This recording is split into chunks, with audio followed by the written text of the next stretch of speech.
Сайн мэцхан уу, сүүлийн үед Солонгост нэлийн алдартай байгаа киног ярьж өгөхөөр бэлтгэлээ. Ер нь би бас иймэрхүү жанрын кинонд их дуртай. Тэгэд надад маш их таалагдж байгаа, та нарт бас таалагдана гэдэгт итгэлтэй байна. Ингээд part 1-дээ тавтай морил. Кино маань эхлэхдээ нас барсан хүмүүс нөгөө ертөнц рүү явж байгаагаар эхэлдэг. Энэ дунд хүүхдтэй хорогдсон эхийн сүнс буцаж амьлах чин хүсэлтэд хөтлөгдөж хүнд хэцүү гүл хайхран цасан шуургадуулж гал дундуур алхаж эцэс төгсгөлгүй шорон дундуур явсаар очихыг хүссэн газар очдог. Энэ бол үнэн сэтгэлээсээ хүссэн хүндэл харагддаг зам юм. Мөн зөвхөн нас барсан хүмүүст л зориулагдсан гэрэл зургийн газар. Хүмүүс энэ газрыг шүн дундын гэрэл зургийн газар гэж нэрлэдэг. Гэхдээ камер зөвхөн өхөксөдөд зориулагдсан ба тэднийг амьлуулах хүчтэй. Тийм болохоор урилгагүй зочид чихэрдэг. Гэсэн ч камерыг авах тийм ч амар биш. Камерыг хамгаалдаг хамгаалагччдын амир гэж заримдаа үүнийг мэдгүй амьдын ертөнцөөс ч тэнэгхэн бодолтой хүмүүс ирдэг. Энэ хүн бол зөвхөн өхөстийг л зөвшөөрдөг камерыг далж ертөнц рүү зөвшөөрлөхгүй орж хамгаалагчаас нь хулгайлах нь тэр. Арай их зүхтаж амь насны дээсэн дөрвөн дээр байгаа хүү дээрээ ирдэг. Тэгэд хүүгийн гар дээр камера тавиад сайн бариараа би энийг хаа байсан нөгөө ертөнцөөс авчирсан шүү гэдэг. Яг ингэж хэл сууж байтал хамгаалагч сүнс ирээд яаж чи далж ертөнцөөс юм хулгайлж чадаж байна мунхаг амтан гэхэд залуу би өөхөх ялтай гэхдээ хүүхдээ аврыг гэвэл энэ камер хэрэгтэй гуйж байна миний хүүг авраач би хамаагүй миний илээс 35-наас хүртэл амьдруулж өгөөч гэж гуйхад тэгвэл энэ хүүхдийн чинь хүүхэд цаашдын үр удамд хүртэл богино наслан гэхдээ байнга үхэл нэхин гэсэн ч хийх үг гэхэд тийм ээ хүүгмэн л амьдруулж өгөөч гэд хүүгээ авардагч удмын хараал үүссэн гэдгийг мэдээгүй л үзэгдэл солигдож нэгэн залуу сүм дунтаж байхан тэр энэ залуу Кижу гэдэг ба манай киноны гол дүр үр удмаараа богино наслахаар хараагдсан хүний үр удам нь юм өөрөө ч тэрийг мэддэг ба далж ертөнцид камерыг аваачих боломжгүй тул тэрээр энд байгаа нь хэлээ. Кижуг унтаж байхад хажууд нь нэгэн залуу ширээг нь тогшоод сэрээрээ зочид ирчихсэн хүлээж байна гэхэд үгүй би унтмаар байна. Солонгост 7 хоногт 52 цагаас илүү ажиллахыг хориглодог гэж хэлсэн ч энэ нь яг үнэндээ Кижуд ямар ч хамаагүй билээ. Учир нь тэрээр сүнснүүдийн эцсийн замд үдэх сүүлчийн зургийг нь авч өгдөг ажил хийдэг. Гэтэ дандаа шөнийн цагаар ажилладаг юм. Залуу түүнийг авч явах гэсэн ч үгэнд нь ордоггүй. Харин сүмийн хаалга нэгдэж өөр нэгэн залуу гарч ирэх нь тэрэ. Тэгэл Кижуг шууд л өргөөд аваад авчихдаг. Кижуг авч явж байгаа хоёр бол сүнснүүд байдаг. Зөвхөн Кижуд л харагддаг. Сүмд байсан хүмүүс Кижуг харснаа агаар дээр хөөрөөд байна гэд гайх зөрөгцдөг. За ингээд манай гурав ажилдаа орлоо.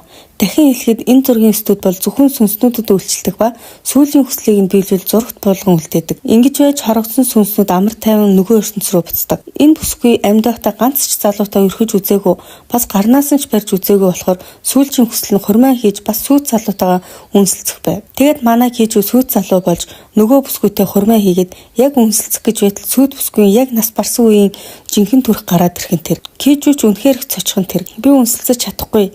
Чамааг үнсснээс 7 доор юм байна гэд залуу тандаж хэлэхэд сүнс бүсгүй хуурлаж студийнхэн юмыг сүтгэж Кижуг хүчээр үнсгээр оролддог. Яг энэ үед намгүй хүч хэрэглэн эмэгтэйг холдуулж чаддаг. Намгүй бол их хүчтэй ба Кижуг хамгаалах үүрэгтэй. Үзэгдэл солигдож нэгэн өмгөөлөгч үйлчлүүлэгчийнхээ гомдлыг сонсож байгаа бололтой. Үйлчлүүлэгч өглөө ажилдаа метрогоор явж байхдаа хүний бид дураараа хүссэн хэрэгээр гүтгэгдэж байгаа юмсан ч. Тэгээл метронд хөл тавих зайгүй бүр амьсгалах агааргүй байсан ухааны юм яриад намайг гүтгээд байна гэж гомдлоход өмгөөлөгч бүсгүй. Мэдэж байна. Метронд ямар хэцүү байдгийг гэхдээ энэ гадаа байгаа лаг машин хинийх юм болоо. Энэ машин таны царайтай төгс зөгцөн. Энэ таны машин гэж би бодлоо гэхэд зал тийм ээ миний машин дэлхий дээр 5 хүн шиг байдаг энтер гэл өнгөрч өгнө. Тэгтэл бүсгүй та ийм лаг машинтай байж яагаад метронд сууж явсан юм? Энийг чинь мэдвэл шүүгч танд итгэх юм шиг байна уу гэхэд үйлчлүүлэгч уурлаад тийм ээ би гар хүрсэн тэгсэн чи өмгөөлөгч бидтэй намайг өмгөөлөх ёстой гэхэд би хизээ өмгөөлөгч гэж хэлсэн юм. Та л намайг сууж байхад шууд орж ирээл гомдлоод унсан. Гэтэ энэний чинь ачаар би ярьсныг чинь бичээд авчихсан. Одоо яах вэ? Хамт цагдаагийн газар очих уу гэд байж байтал жинхэнэ кан сүмийн өмгөөлөгч ороод ирдэг. Нөгөө үйлчлүүлэгч уурлаад гараад чучдаг. За энэ бол манай гол дүрийн эмэгтэй Камбум. Хэдэн жилийн өмнө ажил дээр алдаа гаргаснаас болж ямар ч хэрэг өмгөөлөх хэрэггүй цагийн ажилтан болсон юм. Өмгөөлөгч Кансуми бол түүний эгч нь. Дүүхэн өөрийнх нь өмнөөс үйлчлүүлэгчтэй харьцлаа гэд уурлаж байгаа нь. Нөгөө талд Кижу халуураад сонуугаар хасруулчихсан хэвтэж байв. Тэгтэл гинт сонин өнөр үнэстэд байх юм гэд хартал гэрэл зургийнхан газар шатаж байв. Нөгөө хоёр гэлс босоод юу вэ хэн манай студийг шатаад зүрхэлдэг байна гэсэн чинь нөгөө ганц би эмгтэй сүнсний хийсэн хэрэг байх нь тэр. Байрны эзэн ирсний ямар хариуцлагагүй хүмүүс вэ? Хүний байрыг шатаадаг энтергээл нэлээд уурлаж барьцааны мөнгөийг ч өгөхгүй хөөгөөд гаргачихдаг. Ингээд Кижу байр хайхаар явж байгаа нь. Кижуд өдөрч сүнс харагддаг ба тэрийг сүнснүүдэд мэдэгдэхгүй гэж хар шилзүүж харц тулгарахгүй хичээнэ. Нэгэн барилгад нэлээд их сүнснүүд Кижуг сүнс хардгийг мэдчихдэг. Яах чаргагүй байдалд орсон Кижу шууд цухтаад лифтэнд орчихдог. Тэгтэл лифт гацаад гэрэл унтарч нэгэн сүнс алхахыг завдна. Яг энэ хүчит Хамбум ажлын ярилцлагад орох гэж явж таардаг. Лифт ч гинт онгойж Кижу хайсандаа Хамбум өмгөөлөгчийг тэрврээд авахад сүнс шууд алга болчихдог. Тэгээд хоёулаа сонирн байдалд орсноо Хамбум өмгөөлөгч юм зардаг хүн байна гэж бодоод тиймээ авахгүй гэж хэлээд явчихдаг. Ингээд Хамбум ярилцлагандаа яг орох гэж байхад нь өмгөөлөгч ихсэн гадуур нэлээд шуугаад байгаа хэрэг гинэ. Хэргийн сэжүүл тодорхойгүй байхад хэрэгтэн шууд хэрэгээ хүлээсэн. Сэжигтэй санагдаад байна. Итгэж хариуцуулах хүн алга. Чи энэ хэргийг хариуц гэсэн зурвас бичсэн байна. Тэгээд ажлын ярилцлагаа орхиод гардаг. За нөгөө талд Кижу байр зуучлах сүнстэй уулзж байгаа нь. Гайгүй байр гэсэн бидтэй. Тэгтэл арай үнэтэй юм энтер гэл ярьж байхад хажуу талаас нь явуулын хоолны газрын имээ би нэг хямдхан байр санал болгоё гэл Кижуг дагуулж явдаг. Тэгтэл нэлээд өгсөөр баг уулын орой дээр байдаг байшин байв. Тэгээд нэг л голонгой байж байснаа нэг жижиг өрөөг харснаа би түрээслэе. Гэхдээ 105 өдөр л түрээслэе гэд тохиролцдог. Үзэгдэл солигдож гадуур нэлээд шуугаад байгаа гэд байсан хэрэгтэнтэй уулзгаар ирв. Энэ хүүхэн хэвтэрт байгаа нөхрөө санаатаагаар амийг нь хөнөөсөн хэрэгт сэжиглэгдэж байгаа ба өөрөө ч тийм ээ би нөхрөө хөнөөсөн надад ямар ч өмгөөлөгч хэрэггүй гэд Хамбумтай ярилцахыг хүссэнгүй. Хамбумч би таныг нөхрөө хөнөөгөөгүй гэж бодож байна гэсээр байдаг. За ингээд кино эхлэхэд нэгэн залуу хүүгээ аварч байсан да. Тэрний төлөөс нь энэ гэрэл зургийн газар юм. Зөвхөн нас барсан хүмүүст л зориулагдсан гэрэл зурагчны л онгойлгож чадах хоёр ертөнцийг холбосон хаал. Зөвхөн 3 хоногийн хугацаатай яваад талигчид л нэвтрэх боломжтой хаал. Зөвхөн шөнийн цагаар ажилладаг гэрэл зургийн газар. Энэ газрыг үнэхээр чин сэтгэлээсээ хүссэн хүн л олж ирж чаддаг. Ингээд нэг үйлчлүүлэгч орж ирв. Манай 3 залуу хөтөж аваад манайх энэ ертөнц нөгөө ертөнцийн хооронд байдаг гэрэл зургийн газар таны авч явахыг хүсэж байгаа сүүлчийн зургийг чинь авч өгнө. Амьдралын чинь үрд нандинаж явахыг хүсдэг дурсамж чинь юу вэ гэхэд залуу эхнэрийг мань гаргаад өгөөч гэж гуйна. Өөрийгөө нөхрөө өнөөсөн гэд байгаа эмэгтэй нөхөр нь байжээ. За ингээд манай 3 эхнэрийнх нь хэргийг хариуцж байгаа хилцээр очиод соноо мөрдөгчийнх нь бид орчихдгоо. Тэгээд эмэгтэй дээр очих гэтэл өрөөнд нилээн эдэн сүнснүүд байхан тэр. Намгүй соног ботход хамаагүй хүчтэй тул сүнснүүдийг дор нь устгахчдаг. Кижу өрөөнд орж эмэгтэйтэй мэдлэхэд чи хин юм өмгөөлөгч юм уу гэд их л яоцгүй хүлээж ав. Кижу харин тэр өдөр та нөхрийнхөө амийг хороох гэж завдсан боловч айгаад бас хайртаадаа чадаагүй. Үүнийг мэдсэн нөхөр чинь өөрөө орноосоо унж амиа алдсан гэхэд эмэгтэй чи яаж мэдэж байгаа юм бэ гэд уйлдаг. Тэгтэл Кижу хүн нас барсныхаа дараа төрөлд очихын тулд тэнгэрийн замаар явдаг. Замдаа энэ төрлийнхөө ганцхан дурсамжийг авч явах боломжтой. Нөхөрт нь таныг дурсамжиндаа сайхнаар дурсаж үлдэхийг хүсдэг гэхэд эмэгтэй уурлаад чи хин юм гэд орилж байхад Хамбум өмгөөлөгч ороод ирнэ. Кижу яг гарах гэж байхдаа цагаан будаатаа загсны махта Тижанжигээ хийгээд хүлээж бай гэсэн ингээд нэрийн хуудас өгөөд гараад эмэгтэй гайхаад ерөнхийдөө баг зэрэг итгэмээр болоод өмгөөлөгчд үнийн эргээ хэлээд Кижугийн өгсөн хаягаар яваад очтгоо. Энэ зургийн аппаратаар 2 хон зураг авах боломжтой. Эхнийх нь амьд хүнийг нас барсан хүнтэй нуулзуулдаг. Эхнэр нь нөхрийгөө хараад хайраа гэл уйлал тэрвэрэд авдаг. Нөхөр нь ч би үнэхээр зүгээрээ л гин. Ингээд тэр хоёр дуртай хоолой идээд сайхан яриа өрнөж хуучнаа дурсан судгаа. Хоёр дахь зураг нь хагцлыг илэрхийлдэг. Мөн дурсамж үлдээсэн зураг. Богинохон боловч уулзах хугацаа дуусныг илтгэсэн тэдний хагцлын үг нэг нэгэндээ хайртай шүү гэсээр хагцдаг. Хамбум харин гэртээ ирж байгаа нь.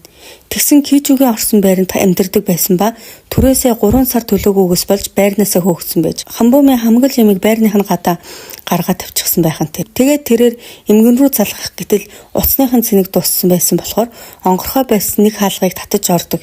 Тэгтэл зөвхөн нас барахстал орж болдог хаалгаар ороод ирсэн бэ.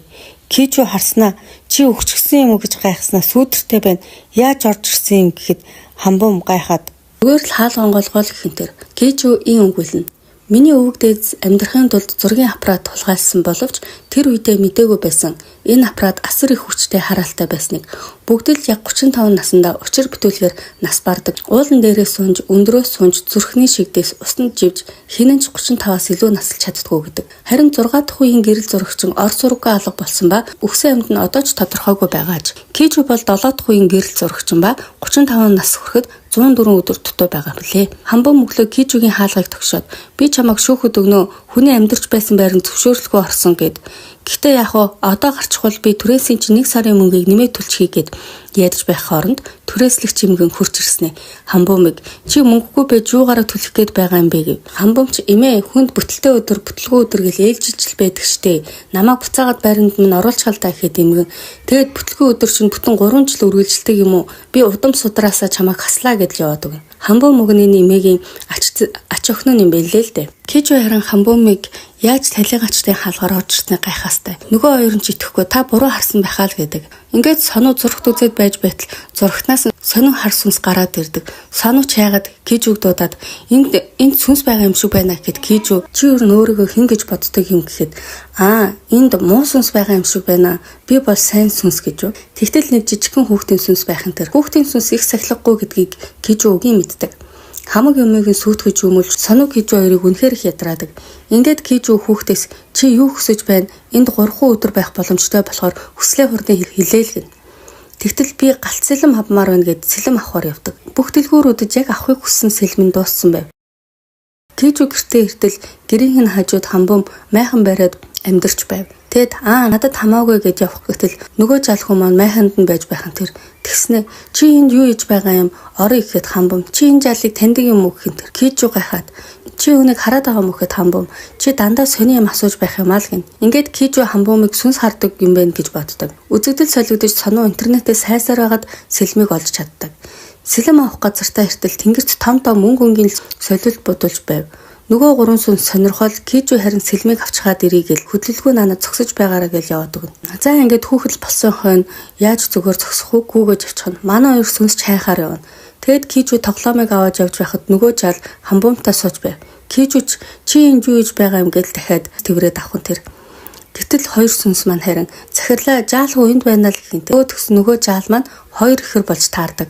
Харин сонуу хамбомыг харснаа интернетээр харьцдаг байсан анхны хайр минь мөн байна гэд баярлдаг. Кижу харин хамбомыг сүнс хардаг гэж бодож байсан нь худлаа гэдгийг мэдээд жоохон урам нь хугарнаа. За ингээд сүнс жаалын ихэр дүүн маргааш Америк руу өрчлүүлэхээр болсон байв. Тэгэд Кижуд жаал хүү маань нөгөө авсан сэлмээ дүүгийнхээ шүүгэнд хийж өгөхийг хүсдэг. Дүү энэ сэлмийг харснаа ахаа гэд үнэхээр их уйлдаг. Энэ хоёр ихрийг асрамжийн газрын гадаа эцэг их нь орхиож явсан ба сүнс жаал маань дүүдээ сэлэм авч өгөх гэж байгаад автын ослоороод нас барсан юм байна лээ л дээ. Кижу харин сүнс жаалаас зураг авахуулаад нөгөө ертөнц рүү явах ёстойг сануулхад жаал маань үгүй яагаад би явах ёстой юм? Намайг ийм болгосон муу хүнч байгаа штэ гэдэл үлдэг. Ингээд Кижу сүнс жаалын дүүдээр очиод ах чинь надтай хамт байна. Чамтай уулзахыг хүсэж байна гэхэд жаал хөө ахаа наатханд чи одоо цэцэрлэгийн хүүхэд ч итгэхгүй өөр нотлох баримт харуулах гин. Ингээд ахаас нь асууж байж хамт тоглодог байсан тоглоомныхны хөдөлгөөнийг хийж арай гэж тгүүлдэг. Манай хоёр ихэр жаал маань уулзч байгаа нь.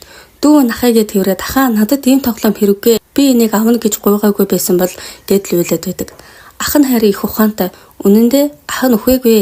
Би канны нууц тушаалыг аваад биелүүлэхээр явна. Тэр болтол ахыг хүлээгээрэй гэхэд дүү. За хурдан ирээрэй л гин. Ингээд хоёр ихрийн төрсөн өдрийг тэмдэглэж лаа үлээлгэв. Лаа үлээхдээ дүү нь ах нь даалгавраа биелүүлж хурдан эргэж ирээсэй гэж хүсдэг. Ах нь харин дүүг минь айдаггүй болгож өгөөрэй гэж хүснэ. Кижу бас ахт нь чиний ч гэсэн төрсөн өдөр бидтэй гэд аянгийн сэлэн бэлгэлдэг. Хоёр дахь зураг дарагдлаа. Ах нь нөгөө ертөнц рүү явж дүү нь үүрч дурцыг тоцоорохтаа уйлсаар үлддэг. Энэ хооронд хамбом гадуур баахан явж ихэр дүүг нь хайсаар байдаг. Тэгээд дүү нахтагаа уулзаад гэртээ өөрөө ирдэг. Хамбом харин хаана байсан юм зөндөө хайлаа гэхэд Кижу ахтаа уулзчаад ирлээ. Гэрэл зургийн газар Кижу ах бит хоёрын төрсөн өдрийг тэмдэглээд аянгийн сэлэм өгсөн гэд зураг сэлэм хоёроо үзүүлэхэд хамбом харснаа. Энэ өстө муу хүн юм аа гэдэл өглөнө. Кижу харин харанхуй гутмад ганцаараа юу ч хийж явж байгаа юм. Явж байтал гэрэл нь ханивчиж сүнснүүд гарч ирж алхахыг оролдоно. Кижүүч өөрт байдаг сэлмээрээ устгахыг нь устгаж зогтож байтал бүдүрч унаад баригдчихдаг. Ингээд дээрээс нь нэг сүнс рекламын самбар унгаах гэж байтал хамбум Кижүүг татаж аварснаар 2 дугаар анги маань дуустгаа. Кижүү хамбум тэр хоёрыг тойрсон туяаг гайхна. Энэ ямар учиртай юм болоо гэж хамбумаас энэ дугуй тойрог юу байсан бэ гэхэд ямар дугуй тойрог гэд ямар ч харсан шинжгүй байх нь тэр. Тэгтэл цагдаагийн машин ирж Кижүүг хүүхд тулгаалсан эргээр баримтлах нь инэ. Энэ бол хамбумын хийсэн ажил байж. Кижүүч тэргүй өөрөө надтай амжихыг зөвшөөрсөн. Дараа нь гэрт нь хүргэж өгсөн гэж өөрийгөө өмөрнө. Хамбум харин цагдаа тандаа энэ хүн манай энэ хавьд нүүж ирээд удаагүй их сэжигтэй сайн шалгал гин. Тэгснээ ах トゥ хоёрын зургийг харуулснаа хүүхдээр тоглоом хийгээд гэтэл Кижүү энэ чамд тоглоом шиг санагдаад байна уу? Бүгдийг нь хэлвэл чи итгэх юм уу гин. Ингээд байж байтал Кижүү хідэн танхаас нь сархан тэр. Нөгөөх маань айган санаандгүй хамбум руу ортоход сүнснүүд бүгд сарнаа алга болж байв. Кижүүч ямартай ч хамбумтай ойр байвал сүнснүүд ойртож чадахгүйг ойлгодог. Ингээд Кижүү хэрэгэн шийдэгдэж цагдаагийн газраас суллагдана. Тэгээд сүн тэрээс Санвартантай уулзч нүлээ намжилж байгаа нь. Кижүү тэр эмэгтэй гинт алга болчихсон гэхэд Санвартан чи тэр эмэгтэйд ямар нэг муухай зан гаргасан уу гэхэд тийм ээ гар гэж хөөсөн шүүхэд өгсөн маш бага зэрэг айлгаж сүрдүүлсэн юм шиг санагдаж байна гэхэд буцааж болохгүй нүгэл үлджээ гэл ярилцаж байв. Тэгсэн Кижүү гинт ингээд өнөөдрийн яагаад ийм хөнгөө байгаа юм залбирлын өдөр байхад гэхэд Санвартан өнөөдөр их завгүй өдөр байгаа юм аа. Миний нас барсан өдөр болохоор гэдэг. Кижүүч яадаг мүү гэл гараалж явчихна. Тэгсэн нөгөө Санвартан хөөе гэрэл зурагчаа надад чаас хэлгүүг байна шүү дээ гэсээр үлддэг. Ингээд Кижүү хамбумтай уулзаж бүх үннээ хэлэхээр шийднэ. Майханд нортол байхгүй байх ба эмгэн ирснээр хамбумыг хайж байгаа мó гэхэд тийм ээ хаана очивол хамбумтай уулзаж болох вэ гэхэд тийм ээ үнгүү хэлж өгөх юм уу гэв. Кижүүч нэр зураг авах болох ёстой гэлөө гэж зургийн студ руу орж эмээгийн зургийг авч өгнө. Тэгээд Кижүү 4 өдөр ирж зураг аваараа одоо харин бум хаанагааг хэлээд өгөөч гэдэг. Кижүү хамбумын ажлын газрыг заалгаад яваад очино. Тэгтэл хамбум торны цаан сууж байх ёстой хүн энд юу хийж байгаа бэлээ гэхэд азар андуурч байснаа ойлгосон. Тэгээд бас чамд өгөх юм байна гэснээр цүнхнээсээ баахан загалмаа ирэх гэх мэт шашны юмнууд гаргаад ирэх нь тэрэ. Хамбум гайхаад хүн хөөгд байгаа юм уу гэхэд Кижүү сүнснүүд хүн хорлож чаддаг муу сүнснүүд ч байгаа гэхэд лөөвөртөд дуусаагүй юмадаа л гэн. Тэгснэ чи сүнс хардаг юм уу гэхэд Кижүү чамд нэг хамгаалалт байдаг. Нүг үгээр бол аюулгүй тойрог гэх юм уу тийм юм байдаг гэхэд хамбум за яг уу чамд итгэе харин чи чиний нүдэнд харагддаг гэд байгаа сүнсээ батлаад өг гэдэг. Ингээд хажууд нь намгүй байсан ба хамбумын утсыг гарнаас нь авах гэхэд ерөөсөө чаддгүй. Намгүй тэгснэ хачин юм боцноос илүү хүчтэй юм байна гэх юм тэр. Азар уцанд нь зурвасарч намгүй тэрийг нь уншиж өгдөг. Кижүүч намгүйгийн уншсныг тэр чигт нь хэлдэг. Тэгтэл хамбум гайхаад энийг яаж мэдсэн юм гэхэд би сүнс хардаг гэж хэлсэн штэ. Тийм болохоор чи надад хэрэгтэй байна. Нар жаргахаар манай гэрэл зургийн газар ирээрээ. Би ямар ертөнцид амьдардгаа харуулъя гэд яваад өгнө. Ингээд манай гурав шүний ажилдаа бэлдэж байгаа нь. Тэгтэл хаалгаангоогоод нэгэн сүнс ороод ирдэг ба тэр нь өдрийн Кижүүтэй ярилцж байсан Санвартан байв. Санвартан тэгснэ ах トゥ нараа надад туслахгүй юу? Надад нэг бичлэг байгаа гэдэг. Үзэгдэл солигдож эмээ явуулын хоолны газараа ажиллаж байхад танил эмхтэй нэрснээ нэг догбүүгээ авъя гэдэг. Гэвч эмээ догбүүгээ дууссан маргааш ирээрэй гэхэд эмхтэй тэр цаан ч байгаа штэ бөөмиг ирэхээр өгөх гээд цаан тавьсныг чинь мэдж байгаа шүү гэхэд эмээ хоол идэх завгүй хүний хоолыг булааж болно гэж үдэл гин. Тэгэхэд эмхтэй юуны чинь завгүй гэж хаа өмгөөлөгчийг ажилгүй болсны хүн болгон л мэдэж байхад гэв. Эмээ гайхаад юу хин юм тэнийг юм яриад байгаа юм гэхэд эмхтэй хамбум прокурор ажилласаа гараагүй хөөгдчихсэн ажлынхаа хамгийн том даргынхаа дургуг хүргээд хөөгдчихсэн. Тэгээд бусад газар том даргаас найгаад хамбумыг ажилд авдаггүй гэсэн. За баяртай гэж яваад өгдөг. Эмээ харин царай нь бараагаад нэг л сонирн болчихдог. Өнөө орой хамбумыг Кижүү ажил дээрээ ирэхийг хүссэн билээ. Хамбумч ирв. Яг л нөгөө талигачд орж болдог хаалгаар ирдэг. Тэгэд Кижүү өнгөрсөн 100 жилийн хугацаанд арсан зургнуудаа үзүүлээд нэг нь хүн нөгөөх нь сүнс байгаа юм. Би сүнсний сүүлчийн зургийг нь авч өгдөг гэдгээ чилдэг. Сонин харин хамбум зориулт цэцэг бэлгэлдэг ба хамбумыг өөртөө чаталдаг байсан эмэгтэй гэж хэлдэг ч хамбум үгүй би хүнтэй чаталж үзээгүй л гэдэг. Хамбумч бүр сонин юм гэл гайхаастай. Нүдэнд нь бол зүгээр ганц цэцэг бас тав яваад байгаа харагдана. Тэгсэн ч нэг л итгэж өгдөггүй. Энэ нэрээ юу гэдэг газар юм бэ л гин. Кижүү харин энэ үнэхээр нас барсан хүмүүсийн зургийг авдаг газраа. Гэхдээ бүх сүнсний зургийг авдаггүй. Тийм болохоор сүнснүүд намайг алхахыг завддаг. Ийм чухал аппаратыг авахын тулд тийм болохоор намайг 100 өдөр л хамгаалчих гэж гуйдаг. Өглөө боллоо. Өнөө Санвартан сонуу Кижүү гурав ноутбук дээрх бичлэгийг устгах гэж цөмрүүгээ нууцаар ордог. Гэтэл ноутбукийнхээ нууц кодыг сандаггүй. санах гэж мөнгөж байх оронд хүмүүс өрөөнд нь ороод ирнэ. Ингээд цагдаагийн хэлцэл дээр хүний эд хөрөнгө хулгайлахыг завдсан хэрэгээр сууж байгаа нь энэ. Нөгөө сүмийн хідэн залуус бас байцаагч яагаад Санмартны ноутбукийг хулгайлах гэж байсан юм гээл асуун. Кичүүч хамбуумыг гэртэл юуч тоглохгүй суугаад байдаг. Ингээл хамбуум ирдэг. Тэгэл кичүүгээс яасан сүнсүүлэн. Кичүүч тиймээ л гин. Тэгээд ноутбукийг гаргаж тавиад нууц кодыг нь хийвэл суллаж явуулъя гэхэд сүнс Санмарт маань бодож арай гэж сандаг. Тэгэд ноутбук дээр нь байсан бичлэг нь спа байхын тэр хүмүүст спад дуртай гэж хэлэхээс ичээд байсан юм аа. Миний сүүлчийн хүсэл бол миний сонирхлыг хүмүүс хүлээн зөвшөөрч хамтдаа бүжиглэхийг л хүсэж байна гэд цагдаагийн хэлэлцээр дүүрэн бүжиглсэн хүмүүс. Ингээд Санмартны маань хүсэл билж нөгөө ертөнц рүүгээ явдаг. Харин нөгөө талд Имэн бүр сэтгэл санаагаар унчихсан. Муу охиныгоо ажилласаа гарсныг ч мэдгүй ямар их хатуурхаа вэ? Байрнаас нь хүртэл хөөгөөд гаргачихсан энэ төргээл үнэхээр шаналдаг. Эмгэн маргааш нь хамбуумыг ажилласаа гарсан гэж хэлсэн хүүхэн дээр очиж ажлаас нь халсан прокурорын нэрийг нь асуугаад жаалжуулын бэлтгэсээр прокурортой уулзахаар ирдэг. Гэтэл хамгаалагч нар нь хөөгöd гаргачихна. Тэгээд эмгэн за яах вэ? Дараа ирнэ гэд автобусд суух гэж байгаад ухаан алдаад унчихдаг. Ингээд Кичүүгийн зургийн студиуд эмээ ороод ирдэг. Кичүү харин эмээ 4 дахь өдөр зураг аваараа гэж хэлсэн штэ. Яагаад ийм орой хүрээд ирэв гэхэд эмээ би чамд харагдаж байгаа юм аа даа гэж асуухад л Кичүү шууд мэддэг. Тэгэл тийм ээ та энд байх 3 хоногт авч явах сүүлчийн зураг авахулах боломжтой. Гэхэд эмээ чамаар авахулсан зураг хангалттай. Угаасаа орчуулгандаа зориулж авахулсан юм. Харин энд санаа зовоос нэг асуудал байна гэдэг. Хамбуум харин эмнэлэг дээр эмээгээ хараад үнэхээр их хүйлнэ. Тэгэд Кичүү танда манай эмээ чамд харагдвал хэлээрэй л гин. Харин Кичүү хамбуумын эмээ намайг харагдаж байгааг хамбуумд хэлж болохгүй шүү л гин. Эмээгийн буйны үйл ажиллагаа зохион байгуулахад Кичүү их тусалдаг. Эмээгийнхэн зургийг нь аваачиж өгч бас авсныхын загварыг хүртэл сонгож өгдөг. Эмээ харин намгүй соноо 2 сүнсийг өөрийнх нь цүнх болон утас оршуулганд нь зориулж мөнгө өгсөн хүмүүсийн нэрсийн чагсаалтыг хулгайлуулдаг. Тэгэл баахан данс тооцоо бүртгэх нь.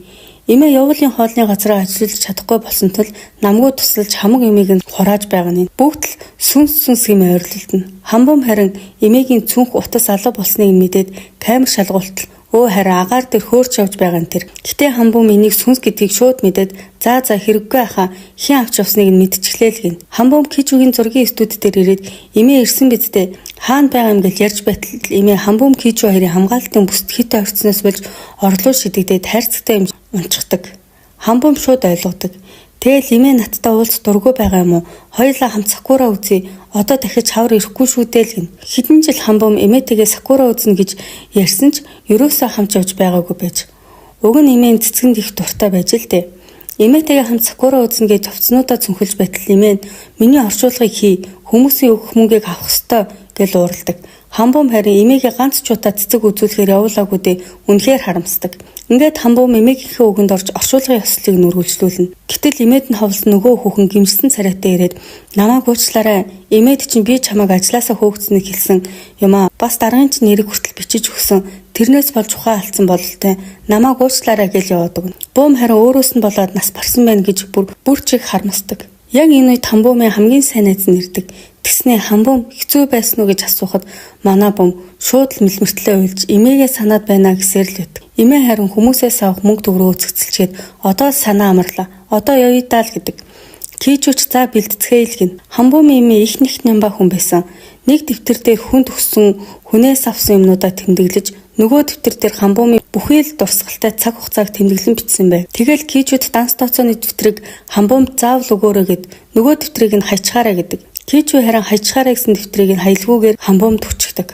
Хамбуумч тэр дэвтрийг үзээд эмээгээ өөрт нь ямар их хайртай байсныг ойлгоно. Ингээд эмээ нөгөө ертөнц рүү явахдаа ач охиныхоо өгсөн хамгийн сайхан хувцсыг өмсөд гадаа Сакура цэцгийн дэлбэн дээгүүр алхаж байгаа нь. Мэдээж энэ бүгдийг манай гурав сэтгэл гарган хийсэн аж. Хамбуумч бас сайхан хувцлан гараал ирхэн тэр. Эмээ нүг нь Кичүүд хэлэхдээ хамбуумд мэддэхгүйгээр явмаар байна гэж хэлсэн ч Кичүүд ихийг хүсээгүй бололтой. Хамбуумд хэлж хамтдаа энэ оройн өнгө үзмжийг бүтээсэн юм. Эхний зураг авлаа. Хамбуум эмээгээ хардаг. Эмээнч миний охин миний амь амьдрал гэж ойлгоход буум харин уучлаарай эмээ би тэмдэглэлийн дэвтэр дээр байсан шиг чинь тийм мундаг бишээ уучлаарай л гин. Ингээд эмээ охин хоёр Сакура цэцгийн дунд нэг оройг ярилцсан өнгөрүүлдэг. Хоёр дахь зураг авлаа. Эмээ охин хоёрын дурсамж үлдээсэн зураг үлдэж эмээ нөгөө ертөнц рүү гэрэл цацруулан сэтгэл амар явдаг. Хамбуумч уйл сайрал хоцорно. Маргааш болж хамбуум овоос сэргэлэн цав ажилдаа явах гэж бай. Тэгэл Кижүүтэй таарад өчигдөр баярлсан шүү. Гэхдээ нэг юм асууяа л гэнэ. Энэ сүнснүүд хизээ харагдгаа болох вэ гэх нь тэр. Учир нь талигачдыг явуулсны дараах гаж нөлөө гэж байдаг ба энэ зарим хүмүүс сүнс харах, заримд нь тухайн хүн нас бараагүй гэж итгэх, эсвэл хит их итгэл үнэмшилтэй болох гэх мэт гаж нөлөө илэрдэг юм. Тэрний нэг нь хамбуум дэлгэрсээр тэрээр сүнс хардаг болчихсон бэ. Ингээд хамбуум сүнс хардаг болчихсон ба жихүү хэмжлэх гэж үзсэн ч нэмэр болсонгүй. Хамбуумч за би ажлаа явлаа гэж явах гэтэл жихүү чи явж болохгүй сүнс хичнээн амар гэж гэхэд хамбуум надад бол ажил маань л илүү амар санагддаг. Үйлчлүүлэгчгүй болчихвол яана л гэж боддог. Сүнс бол хажууд нь юу ч биш гэж яваад өгнө. Тэгтэл Кижүү улаан утастай будаа шар утастай сүнснээс хамгаалагч тавсгууд утасныхан дугаарыг аваад үлдэв. Хамбуумч ойр ойрхон Кижүү рүү залгаад үйлчлүүлэгчийн ар гэрийн хүмүүсийн сүнс нь харагдсан байна. Ярьж болох уу гэл эсвэл энд байгаа сүнс танаа зургийн студид зураг авахулмаар байна гин хаягийг нь зааж өгч болох уу гин. Сүүлдээ ч Кижүү залхсан шинжтэй сонууд ойрын хэдэн жилийн хугацаанд сүнс хардаг болсон тохиолдол байна уу шалгаадах гэх юм тэр. Соноо бол 3 жилийн өмнө нэгэн компанид дадлагжигч ажилтныг хийж байхдаа ажлын ачааллаас болж зүрхний шигдээс болон нас барсан. Харин энэ ертөнцид сүнс нь хоригдсон шалтгаан нь тухайн үед нэгэн бүсгүйтэй мессежээр харьцдаг байсан ба уулзах өдрөө нас барсан байжээ. Тэгээд одоо бол тэр бүсгүйгээ хайж болоод заавал уучлалтгүй хүсэлтэй байгаа. Энэ бол хамбуумын хамгийн сайн найз Живон. Ийш тийшээ аялах их дуртай ба сүүлийн 1 жил дандаа гадаадын орнуудаар аялсан. Учир нь энэ бүсгүйг хор тавдартай 1 жил амьдрах хугацаа байна гэж эмч хэлсэн байж. Тэгтэл энэ өдөр эмчтэй очиод үзүүлтэл хавдар хамаагүй багассан ба эдгэрэх найдвартай гэж онцлогдсон байв. Эмэгтэйч бүр шок бас эмч рүүгээ уурлах нь тэр. Би таны хэлснээр 1 жил амьдран гэхэр чинь өхөө хөдрөө хүлээж эмнэлгийн оронд ирэвтхийг хүсээгүй дээ. Хамаг хөрөнгөөрөө ийж тийш аялсан. Одоо надад ямар ч мөнгө үлдээгүй. Та надаар тоглоод байгаа юм уу гэж уурлаа. Харин хамбуум эмнэлэг дээр нэгэн үйлчлүүлэгчтэй уулзах гэж ирсэн билээ. Тэгтэл тэр үйлчлүүлэгч нь нас барсан байхан тэр. Тэгээд сүнс нь хорогдчихсан хамбуумын араас чи миний мөнгийг эзэн биздэй гэд араас нь хөөн. Харин нөгөө орон дээр нь байсан хит хитэн өвчтөнгөт нас барсан ба бүх сүнс болсон хамбуумын араас хөөн. Хамбуумч нилээн хайгаад хар хурдаараа эмнэлгээс гарах нь тэрэ. Ингээд гэртээ амрах гэж байтал найз нь ирэв. Тэгэл манай хоёр юм ярилцсан сун. Тэгтэл найз нь надад нэг сайн нэг муу мэдээ байна л гин. Хамбуумч анхааралтай сонсно.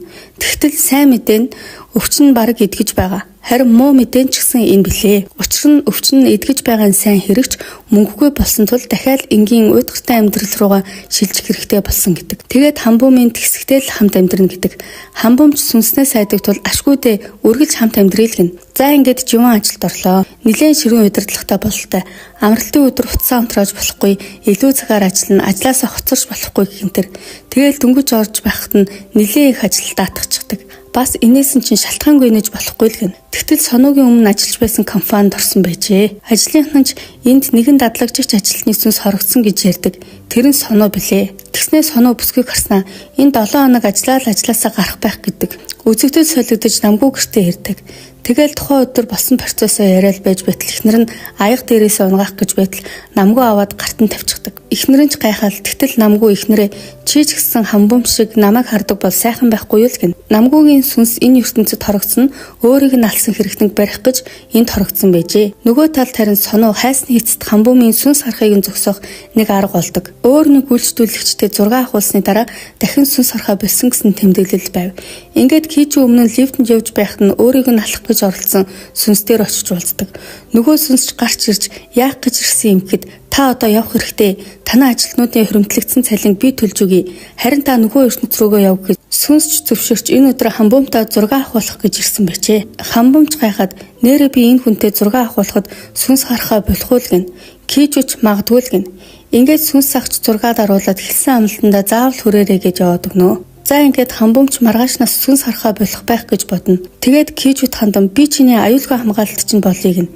Өмнө нь Кижүү хамбуумаас аюулгүй хамгаалалт нь болоод өгөөч 100% өдрөл хамгаалчих гэж гуйж байсан ба хамбуум зөвшөөрөөгүй билээ. Кижүү харин энэ удаа хамбуум тандан намайг энд ирснээс хойш чамд сонин жигтэй зүйл их болж байгаа. Хоёлоо хол амьдрсан дээр байхаа гэдэг. Хамбуумч гайхан хоцорно. Кижүү харин хамбуумыг бодсондоо эсэргүүцсэн хэрэг. Үзэгдэл солигдож Хёнсу хичээлийнхээ хажуугаар хүргэлтийн ажил хийдэг ба ажлынхаа газрын ах нартай их л дотно билээ. бүгдэнд нь санаа тавина бас илүү цаг гарсан болгоныг нь өөрөө сайн дураараа тэмдэглэж авдаг байв. Ажлын нэг ах нь чи сургуулаа төгсөж байгаа гэлөө хэдэн жилийн дараа төгсөж байгаа гэлээ гэхэд Хянсу би 8 жилийн дараа төгсөж байгаа. Даваагаар ихт диплома авна л. Ажлын ах нар нь ч түн сайн болохоор бүгд л очно гэдэг. Ингээд Хянсу хөргөлтөнтэй гарах гэж байгаа нэ. Тэгтэл нэг хар сүнс түүний машинд хамт суухан тэр. Харин нөгөө талд Хамбум өглөөг ирээсээ гарахдаа сүнс нүдэнд нь харагдахгүй болсон их л баярлдаг. Хянсу харин хөргөлтөндөө явж байхдаа нүд нь үнэндээ анилдаад өөрийн мэдлэхгүй суудлынхаа ард унтчихдаг. Энэ бол хар сүнснээ хийж байгаа хэрэг билээ. Хянсу гинт нүдээ нээгээд жолоогоо барих гэтэл ерөөсөө болдоггүй.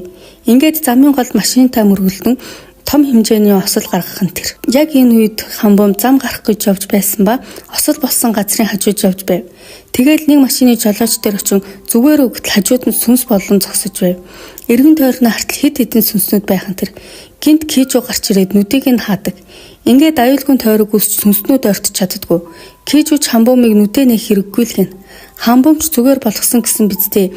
Зүгээргээ бидтэй айснаасаа болж хөх шахлаа гэл Кижу руу хартал. Тэрээр хамаг биеийн сүлдэн ухаан алтхан тэрэ. Том хэмжээний осол аваар гарсан тул энэ шүн зургийн студ маань нэлийн ачаалтаа ажиллаж байгаа билээ. Ажлаа дуусгаад Кижу амрах гэж байтал нөгөө ертөнцийн хаалга нэгдэж хүргэлтийн залуу Хянсу ороод ирнэ. Тэгэл уучлаараа надаас болоод зөндөө унаас барчглаа. Олон шүн нойргоо явсан болохоор өөрийн ирэхгүй нүд анилдаад гэж уйлна. Тэгснэ надад тэнд байх эрх байгаа болов уу гэхэд Кижу тавтай морил амьдралынхаа туршид ямар дурсамж авч үлдэхийг хүсэж байна гэдэг. Харин нөгөө талд Живон ширхэг ажилд орон шүн болтол тайлан тооцоогоо хийж байв. Тэгтэл сонио гэрлийг нь унтрааж хаалга нааш цааш хөдөлгөн компьютер дээр нь сонин бичлэг тавина. Хамбумын найз ч гайхсан ч гэсэн ерөөсөө айсангүй. Харин ч бүр гараа дөр муу сүнсээ хамтдаа энэ тайлан дуусгая гэдэг байгаа. Ер нь бол Хамбумаас болж сүнс байдаг энтер талаар мэддэг болсон юм. Соновч бүр гайхад энэ эмэгтэй чинь яг хин юм бэ л гин. Өглөө болж ажлын дарга нэрээд хийсэн ажлаа харуулах хэд Живон гэртээ чарилгүй шинжэнгөө ажилласан болохоор нүүр бардам ойлголоо гэд файлаа нээгээд үзүүлтэл зүгээр нь хүүхэлдэйн кино байх нь тэр. Дарга нь чуурлаад чи надаар тоглоод байна уу? Яг одоо эндээс гар гэд ажилласаа хөөдөг. Энэ бүх зүйл бол Соногийн хийсэн зүйл байв. Угаасаа энэ 7 чон чадахгүй гэж хэлээ бидтэй гэл их л дайдуурсуна. Кижу харин цэцэрлэг түрээлэнд Хамбумтай хамт байхдаа нэг нь нохоо авчирдаг. Хамбумч дөхөж очоод хөөх ямаа гэж хэлнэ. Кижу харин аюулгүй хамгаалалт чинь ажиллахгүй байна гэхэд Хамбум энэ нохойг сүнс гэдгийг мэднэ. Тэгээд Кижу болсон бүх процесс ухраан ботход аюулгүй тойрог энэ хоёрыг хамтдаа зогсоход л гарч ирдэг юм байна гэдгийг мэднэ. Ингээд Хянсу өгөхөөс өмнө төсөлтийнхөө хувцастаа диплома бариад зураг авахуулах гэж байтал яг энэ үед мэдээгээр нийт 5 хүний аймнаас аван утсан ослын улмаас аваар гаргасан жолооч нь хүртэл амиа алдсан ба ослын шалтгаан нь харуу хөргөлтийн жолооч үүрэглээ явж байгаад осол гаргасан байна хэмээн мэдээлдэг. Мөн тухайн хөргөлтийн компаниас манайх яг тогтсон цаг минутынагоо ажилдаг тул тухайн жолоочийн хайхрамжгүй үйлдэлтэл манай компани хариуцлага хүлээхгүй гэх энэ төр. Хянсу ч үүнийг сонсоод дуурлаад шууд гараад гүйчихдэг. Харин Хянсугийн ажиллаж байсан газар цагдаа нар ирээд түүний хэрэглэж байсан юмнуудыг өгдөг. Учир нь Хянсу асрамжийн газар өссөн 40 тулах хүн байхгүй билээ. Дарга нь дэвтрийг нь харснаа бүх илүү гарсан цагаа тэмдэглэсэн байна шүү. Солиотой амтан гэсэрсэн. Харин энэ үед нэг ажилтан нэрснэ. Бид нар Хянсу байхгүй болохоор ажил нь овоорчих байх гээд хүчээ гарган оршуулах ёслол дээр нь ч очиж чадахгүй ажиллаж байхад та нарын манай компани буруу бишээ гэд мэдээгээр цацаад сууж байх юм хөгийн амтад гэхэд дарга нь дуугүй байж бай. Энэ явдал зэгцрүүл бүгдийг ч үндсэн ажилтан болгоно гэсэн хэдий болтол гэрээд ажилтан явах гэсэн юм гээд ажилтны нүдэн дээр Хянсугийн дэвтрийг шатаачдаг. Тэгэл нотлох баримтанд байхгүй болчихлоо. Одоо гэрчин байхгүй болох хэрэгтэй бидтэй гэл ажилтан хэлэх чүггүй болгодог. Хянсу харин энд мэдээ үзэн гимшээстэй. Ингээд манай хэд Хянсуг ийм хилс хэрэгт оруулан явуулахыг хүсэхгүй байгаа болохоор туслахаар шийднэ. Учир нь тухайн компани ажилчдаа дандаа илүү цагаар гаргадаг. Энэ нь хөдөлмөрийн хуулийг зөрчиж байсан гэсэн үг лээ. Хамбум ямартаа ч тэр компанитай тохиролцож болно. Харин амьд гэрч хэрэгтэй гэхэд Кижу тэр асуудлыг надад даатгачаал гин. Кижу маргааш нь Хянсугийн ажил дээр ирээд ажилтан залуугаас Хянсугийн хэргийн талаар судалж байгаа юм аа. Бидэнд гэрч хэрэгтэй гэхэд уучлаарай ажил ихтэй завгүй байна. Би сайн мэдгүй ажил хийж амь зуух хэцүү байхад би яахаараа ийм хэрэгт орооцолтно гэж ерөөсөө нүр өгдөггүй. Гэтэл Кижу хүн шиг амьдрах хэрэгтэй. Хүн шиг шудраг, хүн чанартай амьдрах гэсэн утгатай үг. Хянсугийн сүүлийн бэлэг гэсэн. Тэгвэл Хянсуг биш юмаа гэхэд хүүгийнхээ төлөө бодоод үз. Аав нь тэмцээгүй нийгэмд хүүчин том болоод ямар бэрхшээлтэй нийгэмд тулгарч амьдрах бол гэд дутуутай мүлдэгээд яваад өгдөг. Тэгтэл Хянсугийн сүүлийн бэлэг нь энэ залуугийн шинхэн төрсөн хүүхдэд нэр өгөх байсан байна. Тэгээд Сэрүү гэдэг нэр өгсөн байв. Ухаантай сэргэлэн байгаарай гэж төгссөн юм гэжээ. Ингээд Хамбум хэргийг шийдвэрлэх гээд компани өмгөөлөгч нартай уулзж байгаа нь. Тухайн компани өмгөөлөгч нь гэрээт ажилтан байсан. Яг л цагтаа тардаг байсан гэд Хамбум харин машины хараа хэрцэгний бичлэгэн дээрээс үндэслэн гаргасан тайлан гэд хідэн хуудас бичиг өгдөг. Тэгтэл эсрэг тал манай ажлын хүснэгтэн дээр өөр байсан гэд шал өөр материал харуулна. Тэгснээ гэрээ байгуулах гэж ирсэн юм бол гэрч тавуулж ирэх хэрэгтэй биз дээ. Яаж хуулийн сургалт төгссөн юм л гин.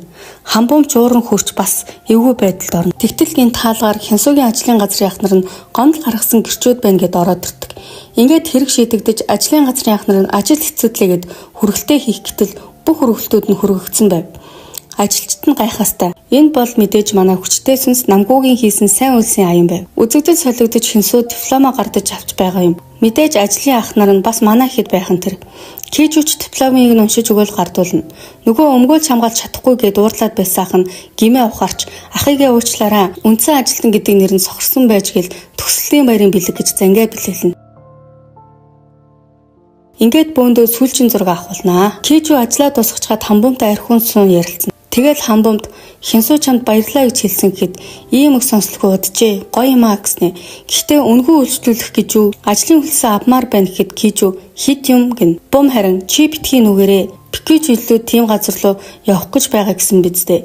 Тэр болтол надад дурлаж болохгүй юу? Чиний ажил дээр дандаа маргааш гэж байхгүй хүмүүс ирдэг.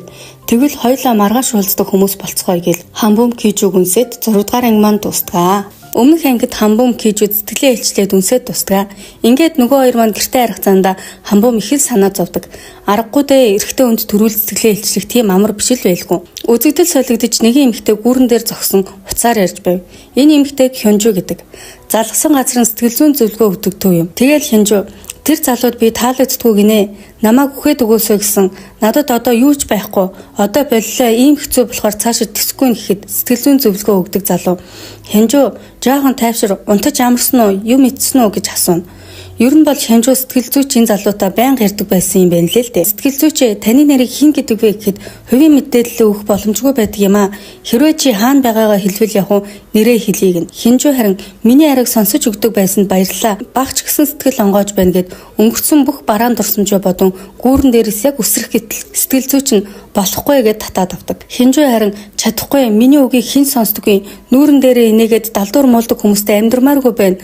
Үргэлж миний төлөө бүхнээ зориулна гэсэн хүн хүртэл намайг орхиж явсан байтал би яах гэж амьдрна гэж сэтгэл зүйч надад амласан биз дээ. 7 хоног бүр мигмар пүрүү гаргийн 8 цагт уцтаж байна гэж амлалтаа биелүүлэх хэрэгтэй штэ. Наана хөдлөхгүй зогсож бай. Би туслая гэд гүүрний нөгөө талд гарна. Ингээд яг гүүрний нөгөө талд Хянжуу гарснаа гинт сэтгэл зүйчийг хараад айж балмагдан сэтгэл зүйчийг гүүрлүү түлхэж унгааснаа цутчихдаг. Ингээд Хамбум Кэжүүгийн зургийн студийн хажууд өөрийнхөө ажлын өрөөг нээж байгаа нь. Кэжүүч миний ажлын өрөөнд өөрийнхөө ажлын өрөөг нээн гинэ. Энд ч хэрэггүй байхаа гэд дургуутдаг. Хамбум харин яаж бууж өгөхгүй? Би бол байрны эзэн. Тэгээд ч сүнсний гэрэл зургийн газараа бүртгүүлсэн юм уу? Хууль бус бидтэй гисээр байгаад Кэжүүг зөвшөөрүүлдэг. Бас болоогүй Хамбум нэг гэрээ хийн гэдэг. Энэ Хамбум Кэжүү хоёр нэг нэгнийгээ сүнснээс хамгаалах ёстой. Аюулгүйн торгоос гарахгүй тул 40 см-аас дотгош ойр байх ёстой л гин. Ингэсээр бид аюулгүй байх болно гэдэг. Ингээд Хамбум шинэ хуршүүдтэйгээ хооллож байна гэд манай хоёр сүнсэнд хоол захиалж өгнө. Яг энэ үед Кэжүү орж ирээд хин хоол захиалсан юм студид хоол нүртүүлэх дургуг мэднэ үсттэй гэл намгүй соно хоёрыг загнаал орж иртэл Хамбум сайн үгэл байж байдаг. Кэжүү ч юу ч хэлж чадахгүй. Яваагүй байсан юм уу гэл таг болчихдог. Тэд хоолойд ингээ мэдээ үзээд байж байтал мэдээгээр өнгөрсөн шин гүүрэн дээр камерын бичлэгт амиа хортлох гэж байсан бүсгүйд нэгэн залуу ятган авралтал гинт бүсгүй залууг ус руу төлхөн өөрөө цуцсан байна гэсэн мэдээ гардаг. Тэд ч өөрийг нь аврах гэж байхад яаж ингэж чаддаг байна гэн. Ингээд тэд оройн ажилдаа орлоо. Хамаг хувцас нь орсон нилээн даарсан сүнс орж ирдэг. Энэ бол нөгөө ус руу унсан сэтгэл зүйчийн сүнс байв. Тэгэл ийн ярина. Наа Хянжуу 6 сарын өмнөөс миний хариуцсан хүн байсан. Анх ярихтаа Хянжуу надад их хэцүү байна. Яаж чижээгээд бүтэхгүй байна. Өдөр бүр там болчихлоо гэж байсан. Тэгэхээр би тэгвэл маргааш залгаарай. Хүнтэй уцаар яриад байвал маргааш өнөөдрийнхөөсөө илүү дээр болчихдог гэж хэлсэн. Ингээд бид мигмар пүрүү гаргийн 8 цагт дандаа ярьдаг болсон. Шинэ хоолны жор хэлж тэрийг Хянжуу туршиж үзэж байн уцаар ярьдаг болсон. Хянжуугийн сэтгэл санаач аваад ирдэж байсан. Ингээд нэг өдөр Хянжуу найз залуутай болж уцаар ярих нь ч цөөрсөн. Би ч баяртай байсан. Тэгтэл дахиад нэг өдөр уйлаа залгсан. Найз залуу маань салъя гэсэн, намайг үхээд өг гэсэн гэж хэлэхэд би сэтгэлийн дэм өгн би чамд байгаа шүү дээ л гэсэн. Гэтэл би эрт мэдэх байсан юм. Би сэтгэл зүйч байх эрхгүй гэж өөрийгөө буруутгадаг. Кичвэ харин та энэ насандаа ямар дурсамж авч үлдэхийг хүсэж байна гэхэд сэтгэл зүйч би сүүлийн удаа хинжүүтэй уулзч зөвлөгөө өгмөр байна. Би яг өгсөн хүн хинжүүл сайхан амьдрах хэрэгтэй гэдэг. Намгүй Кичвэ сэтгэл зүйчийг хинжүү яагаад түлхсэнийг нь олох гэж хичээн. Тэд хинжүүг хар сүнс харснаас болж өөрийн мэдлгүй түлхсэн байх гэж бодно. Намгүй харин камерын бичлэгийг нууцаар авч Кичвэд явуулна. Кичвэ студ дээрээ иртэл хамбум сэтгэл зүйчид хуулийн зөвлөгөө өгч байдаг. Үүнийг нь харсан Кичвэ цаанаа нэг хартсан шинжтэй хамбумд одоо бос миний ээлжгээд сэтгэл зүйчийн хажууд суудаг. Сэтгэл зүйчийг маань Чэхүн гэдэг болохоор хэдүүлээ цаашдаа Чэхүн гэж яриаж очих юм. Кичвэ Чэхүнээс хинжүү яагаад чамайг ус руу түлхсэн юм бол гэхэд Чэхүн мэдгүй байна. Хинжүү гинт өөр хүн шиг болчихсон гэсний хамаг биеийг хөхөрч даарсан шинжтэй хөлөнд орон буун ус болчихсон байдаг. Сонуу Чэхүнийг дагуулж яваад дулаан өрөөнд оруулдаг. Энэ үед хамбуу мараас нь явах гутал Кичвэ зогсоогод сүнс болгонд итгэх хэрэггүй л гэдэг. Үзэгдэл солигдож живан даргийнхаа даалгасан ажлыг сэтгэлд нийцэл хийгээгүй тул загнуулж байгаа нь. Тэгээд дарга нь дахиад хийж ирэхэд Живан өнөөдөр би чөлөө авсан байгаа заавал очих ёстой гэж яваад өгдөг. Сонуу харин Живаныг харснаа ажлын цагаар болцоонд явж байгаа юм бахтаа гэд дагаад явдаг. Имлэг дотор нэмчин хавдар чинь нилээн багассан байна. Бичиж өгсөн юмыг сайн ууж байгаа үсттэй гэхэд Живан өөрийгөө нэгэн жил амьдраад өгөх юм чинь бүх мөнгөөрөө аялаад өнгөрөөе гэж бодож байсан. Энэ харин гайхамшиг юм бол тэсгэхэд үзье. Гайхамшигыг хадгалахад их мөнгө ордог юм билээ. Одоо би хавдраа биш стресс дарамтыг л их төвчж байна да гэхэд им чинь яасан ч ятарч болохгүй. Яасан ч стресстэйж болохгүй шүү л гин. Жон харин дараагийн болцоо хизээвэ гэхэд эм чинь гайхаад болцоо гинэ гэд тийм ээ би эмнэлэг дээр ирэх дургуй болохоор болцоо гэж боддог. Тэгэж бодохоор илүү амар байдаг. За баяртай дараагийн болцоон дээр уулзъя гэж яваад өгнө. Соноо харин бүх шалтгааныг нь мэдээд өрөвдмөрч хүн юм да гэж үлдэнэ. Кичвэ хинжүүг хайсаар байгаад арай гэж олдог. Тэгтэл хинжүү тийм ээ би алсан намайг дагдаг болохоор нь би зөндөө олон удаа цагдаад мэдгдсэн гэрт маань байнга минийх биш хэзээс гарч ирдэг болсон гэхэд Кичвэ чи андуураагүй биз гэхэд хинжүү харин гутал байнга нэг ижил гутал гэрийн хаягаар ирж гэртээ орохт нь хүртэл яг л ижил гутал байдаг. Тэр өдөр сэтгэл зүйчийг алъя гэж бодоогүй би л хөх байсан юм.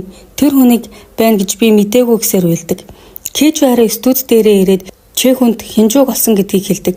Тэгтэл хаана байсан гин зүгээр байна уу? Юу хийж байсан гин гэж асуусаар байдаг. Тэгтэл Кичвэ наад гутал чинь нэг л танил харагдаад байх чинь хинжүүгийн гэрт байсан энэ их хачирхалтай санагдаад байсан. Яаран гэрээсээ гарсан юм шиг хамаг юм хөглөрчихсөн байх нь энэ гутал лүүдэнд нь хүн сүүл дээрээ тавьсан юм шиг л байсан. Ээж Чэхүн хинжүүг сүгийн товчлол байх нэ. Чи хүссэн биз дээ. Хинжүүг аз жаргалтай болгохыг чи зайлаад өгөхөд л болно. Илтгэр гуйж байгаа дээр зураг авахуулаад яв гэхэд Чэхүн тэр эмэгтэй надтай хамт байж л сайхан амьдрна. Хаягийг нь өгөөх гэж ууралснаа гинт хар сүнс болоод хувирчдаг. Энэ үед намгүй гарч ирээд арай гэж Кичвэгээ салгадаг. Намгүй хар сүнсийг барьж чадалгүй алдчихдаг. Кичвэ харин хамбум руу шууд залгаад уцаа арай гэж авсныхан дараа яагаад уцаа авахгүй байгаа юм? Хүний санаа зовоогоод гэтэл хамбум санаа чинь зовсон юм уу? Ашгүй дээ. Энэ эмэгтэйд хүртэл санаа зовоод гэх юм тэр. Нөгөө Чэхүний сүнс хамбумын биед нь орсон байв. Кичвэ Чэхүнээс юу хүсэж байгааг нь асуухад хинжүүгийн хаана байгааг хэл. Стигвэс энэ хүүхэн ч нүхэн гэдэг. Хамбумын биед Чэхүний хар сүнс яаж орсон бэ гэхээр хамбум ажлаа тарааж явж байтал Чэхүн гарч ирдэг. Тэгэл юу ч болоогүй юм шиг хинжүүг хайж явж байна гэдэг. Хамбумч чамтай нэг газар очие гэж бодож байсан юм. Хамч явъя гэд өмгөөлөгч чинхээ ажлын газар ирдэг. Игчтэй Чэхүний үйлчлүүлэгчдэд хуулийн зөвлөгөө өгөөч гэж өмнө гуйж байсан юм. Тэгтэл их чинь чи тэр нас барсан залуутай ямар холбоотой юм? Үйлчлүүлэгчтэй нуулзлаа. Бүгд л их залхсан байсан гэхэд хамбум гайхаад яагаад гэж асуухад өмгөөлөгч чинь дургүй хүрдэг үнэхээр залхмаар зантай болохоор баг хөөж явуулдаг гэсэн. Тэр нь гэмт хэрэг хийж байсан гэсэн гихэн тэр. Хамбумч ямар хэрэг гэхэд нь хүн дагдаг гэв. Хамбумч байдал бичсэнийг ойлгоод уцаа за байж байгаараа гэд гарах гэтэл Чэхүн хаа өмгөөлөгчөө гэл нэг л хүүтэн хүндий дуудана. Тэгснээр гинт хар сүнс болоод бие рүү нүсрээд орчихдог. За ингээд Кичвэ Чэхүний байгаа газар иртгээ. Чэхүнч хамбумын биед орчихсон гүүрэн дээр байв.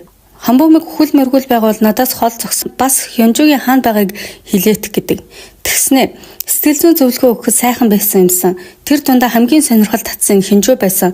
Хаяа ажлынхаа тухай ярих дургүй үргэдэг байсан ч гэсэн гэхдээ хинжүү найз залуутай болох хүртэл амиа орлох гэж байхсан сэтгэлийн дэм мөхч өдөр бүр шахуу ярьж байхад хүний ач мэддгүй амтан ярих нь цөөрсөн гэдэг. Тэгээд ухааруулж ойлгуулахаар шийдсэн Бүх юм нийл эмэгтэйн хаягийг олох амархан байсан гэдэг. Тэрээр хинжуугийн гэрийн нууц кодыг мэдэж гэртээ байхгүй хооронд нь гутал бас хос аяга эрэгтэй хүний хэрэгэлдэг гоо сайхны бүтээгдэхүүн бас болоогүй эрэгтэй хүний дотор өмдөг хүртэл үлдээчихдэг. Ингээд хинжуу найз залуугаа гэртээ дагуулж ирдэг. Найз залуу нь эмэгтэй хүн ганцаараа амьдардаг гэрт орох эвгүй байна шүү гэж ортол үүдэнд нь эрэгтэй гутал бас болоогүй дэрний доор нь эрэгтэй дотор өмд байх нь тэр. Найз залуунч уурлаад гараад живчихдэг. Хинжууч араас нь хайраа чи буруу ойлгоод байна гэж хэлтэл залуу отоо бүр залхаж байна. Чи зүгээр л үхээд өгвөл сайхан байна гэдэг. Ингээд чи хүний төлөвлөгөө бүтэж хинжүү сэтгэл санаагаар нь чи хүн рүү залгадаг. Ингэж кижүүд бүх болсон процессоо ярин зогссон чи хүнийг кижүү хэрэггүй юмаа ямар удаан ярьдаг юм. Чи зүгээр л анх өгсөн шигээ дахиж өгөхөд л болно гэд хамбуумын гарнаас татхад тэд аюулгүй тойрог үүсгэн хар сүнс болсон чи хүн хамбуумын биенээс түлхэгдэн гарчдаг. Ингээд хар сүнс ус руу ороод алга болчихно. Маргааш насны кижүү хамбуумын биед сүнс орсон болохоор дахиад орох магадлал өндөр гэд ажлаа хийж байхад нь бас гадуур явж байхад нь хүртэл дагаж явахаар болдог. Хамбуум үүнийг хүсээгүйч кижүү хамбуумд үнэхээр санаа зовж байсан болохоор сайн дураараа дагаж байгаа юм. Хамбуум хинжүүд сүйлийн зөвлөгөө өгч бас хэргийнхээ талаар ч асууж судалж байгаа юм. Тэгээд хинжүүд чи болсон бүх зүйлээ бас нотлох баримтаа сайн цуглуулвал хүн амны хэргийн с ิจ гтэн биш хохирогч болох боломжтой гэдэг. Үзэгдэл солигдож живан ажил дээрээ байгаа нэ. Бүгд л ажлаа дуусгаад явж байхад тэр ганцаараа үлдэн илүү цаг ажиллахаар болов. Үүнийг нь харсан сонуу яаж зүгээр байх вэ? Нэгэн ажилтных нь бид ороод живан тусалдаг. Живанч гайхаад пак орлогчоо явахгүй яасан юм гэхэд чамааг хараад өрөвдөж явж чадсангүй ажлаа хурдан тусгаад явъя л гэн. Живан баярлаа гэж нэмсгэл. Харин нөгөө талд кижүү хамбуумыг хамгаалах ёстой гэд гэрт нь хүртэл хамт байгаа. Тэгтэл гинт кижүү өндөр халуурч хамаг биеийг хөлөрсөн байв. Учир нь хоёр ертөнцийн хаалга хаагдахад сүнс явахгүйгээр энэ ертөнцид үлдсэн бол кижүү өвддөг юм бах уу? Өглөө болж хамбуум хинжүүг өмгөөлж байгаа нь. Хинжүү олон удаа намайг хүн дагаад байсан гэсэн дуудлага цагдаад өгсөн ч ерөөсөө тоодоггүй байсан. Ийм байхад гүүрэн дээр өөрийг нь дагдаг хүн байхыг хараад айж балмагдах нь тодорхой шүү дээ гэхэд байцаагч чи хүн дагдаг нь үнэнч хинжүүгийн хувьд ямар ч нотлох баримт байхгүй байна гэдэг. Хамбуум харин чи хүний хинжүүж явуулж байсан гутал болон нас барахаас өмнө өмсөж байсан гутал мөн дэлгүүрээс яг ижил үсгтээ 10 ширхэг гутал захиалж авсан гэсэн баримт хинжүүгийн гэрийн аягаар нь явуулж байсан гутлнуудын хаяг гэд бүхэл нотлох баримтыг харуулдаг. Ингээд энэ хэрэг хинжүүгийн талд шийдэгддэг. Хамбуум хинжүүг дагуулж гэрт нь ирдэг. Тэрээр гэртээ орохоос хүртэл айдаг болчихсон байв. Дахиад өөр хүний юм байх үедээ гэсэн айдас. Хамбуумч надад итэг тийм зүйл байхгүй гэж дагуулад ордог.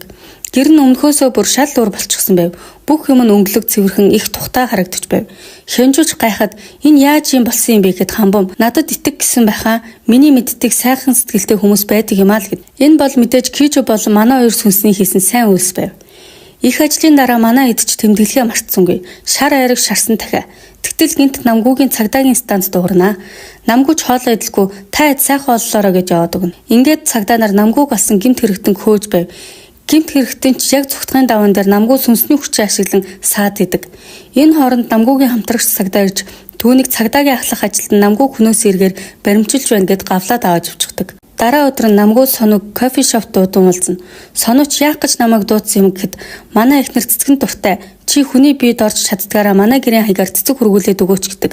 Ингээд тэрээр гэртээ иртэл эхнэр нь өөрийг нь хүнөөсөн гимт эрднийг барьсныг мэдэн санаа намран хамаг хувцс нэрийг цэгцлэн суув. Тэгснээ шүүгээгээ онгойлгон нэг бичиг баримт гаргаж ирдэг.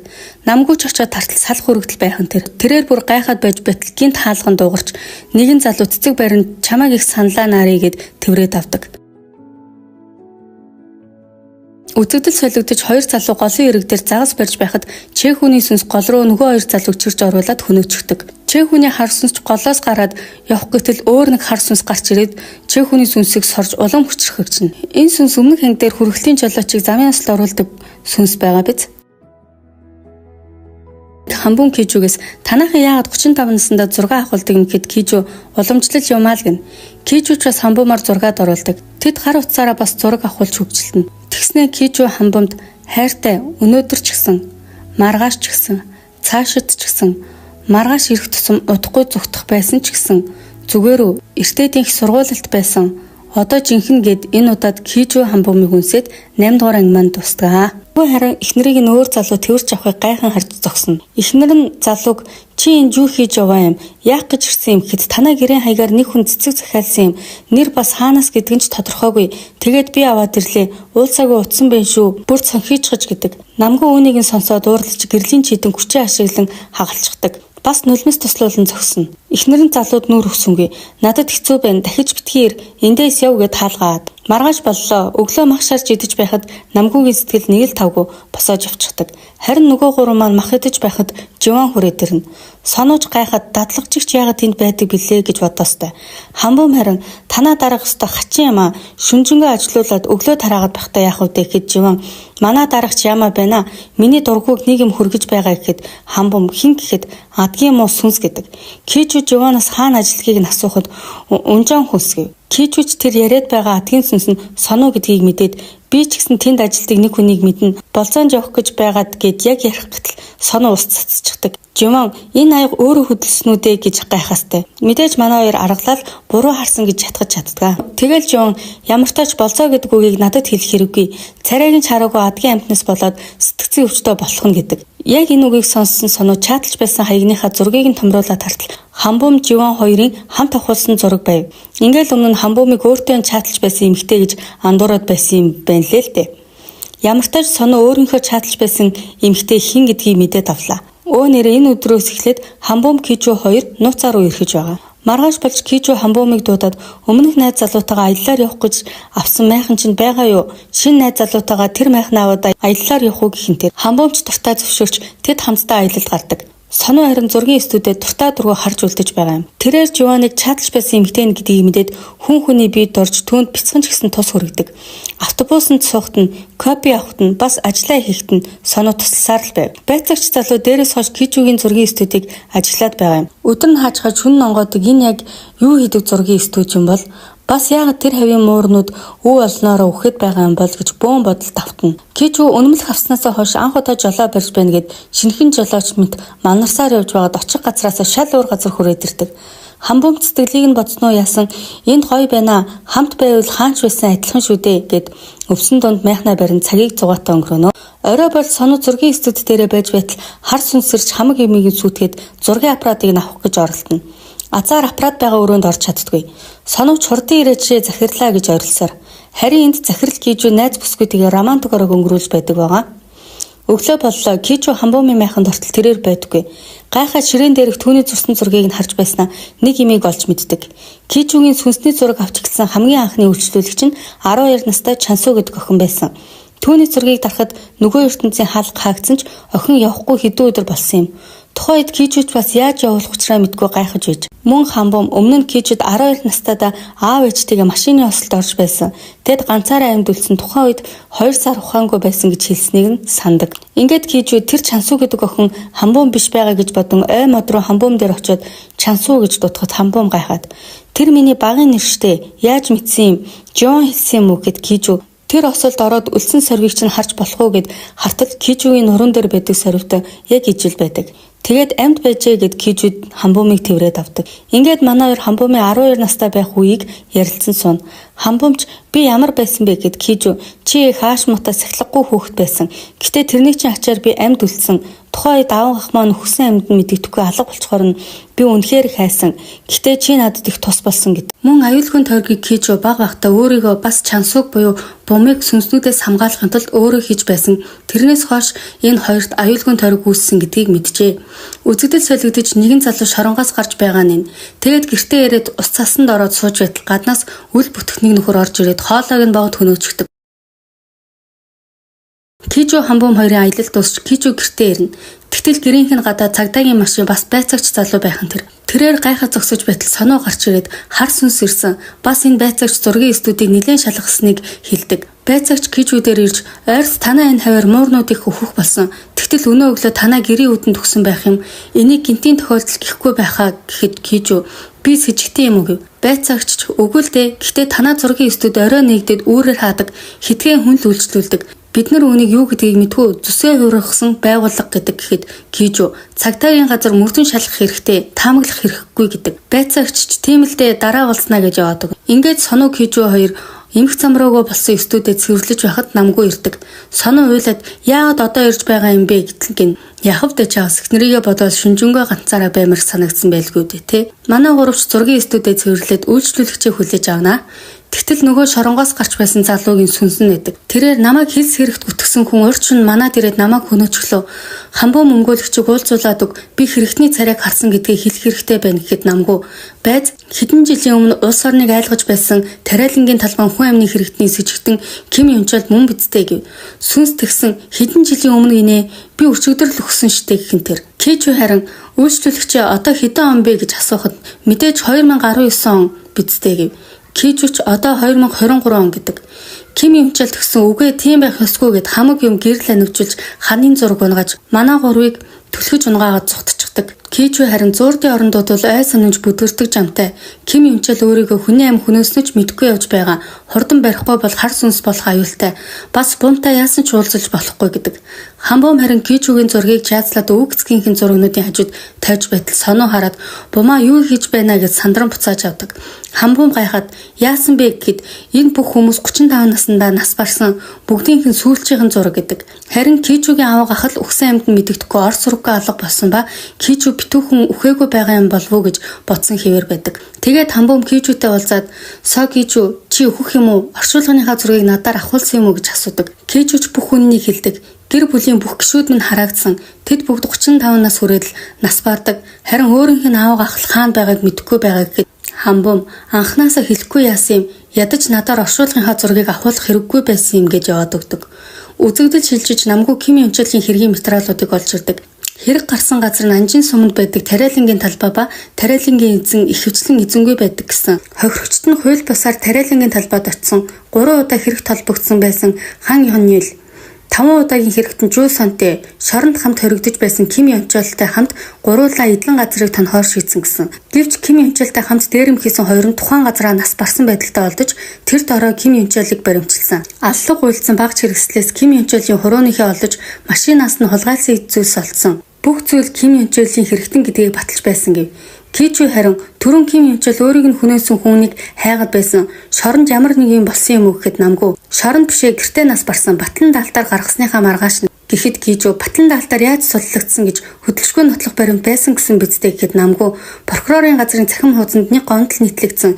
Ким Юнчолийн хэргийг шударгаар шүүсэн эсрэг талаар олон нийт ч энэ гомдлыг бас гарсан. Прокурорын газар олон нийтийн хил авнаас эмээгээд Ким Юнчолыг батлан даалтаар суллсан. Гэтэл Ким Юнчол нас барсан. Хоолоогоо боогод тэгээд хэрэг хаагдсан гэв. Кичүүч амиа хорлсон хүмүүс гэрэл зургийн газар их ховор ирдэг.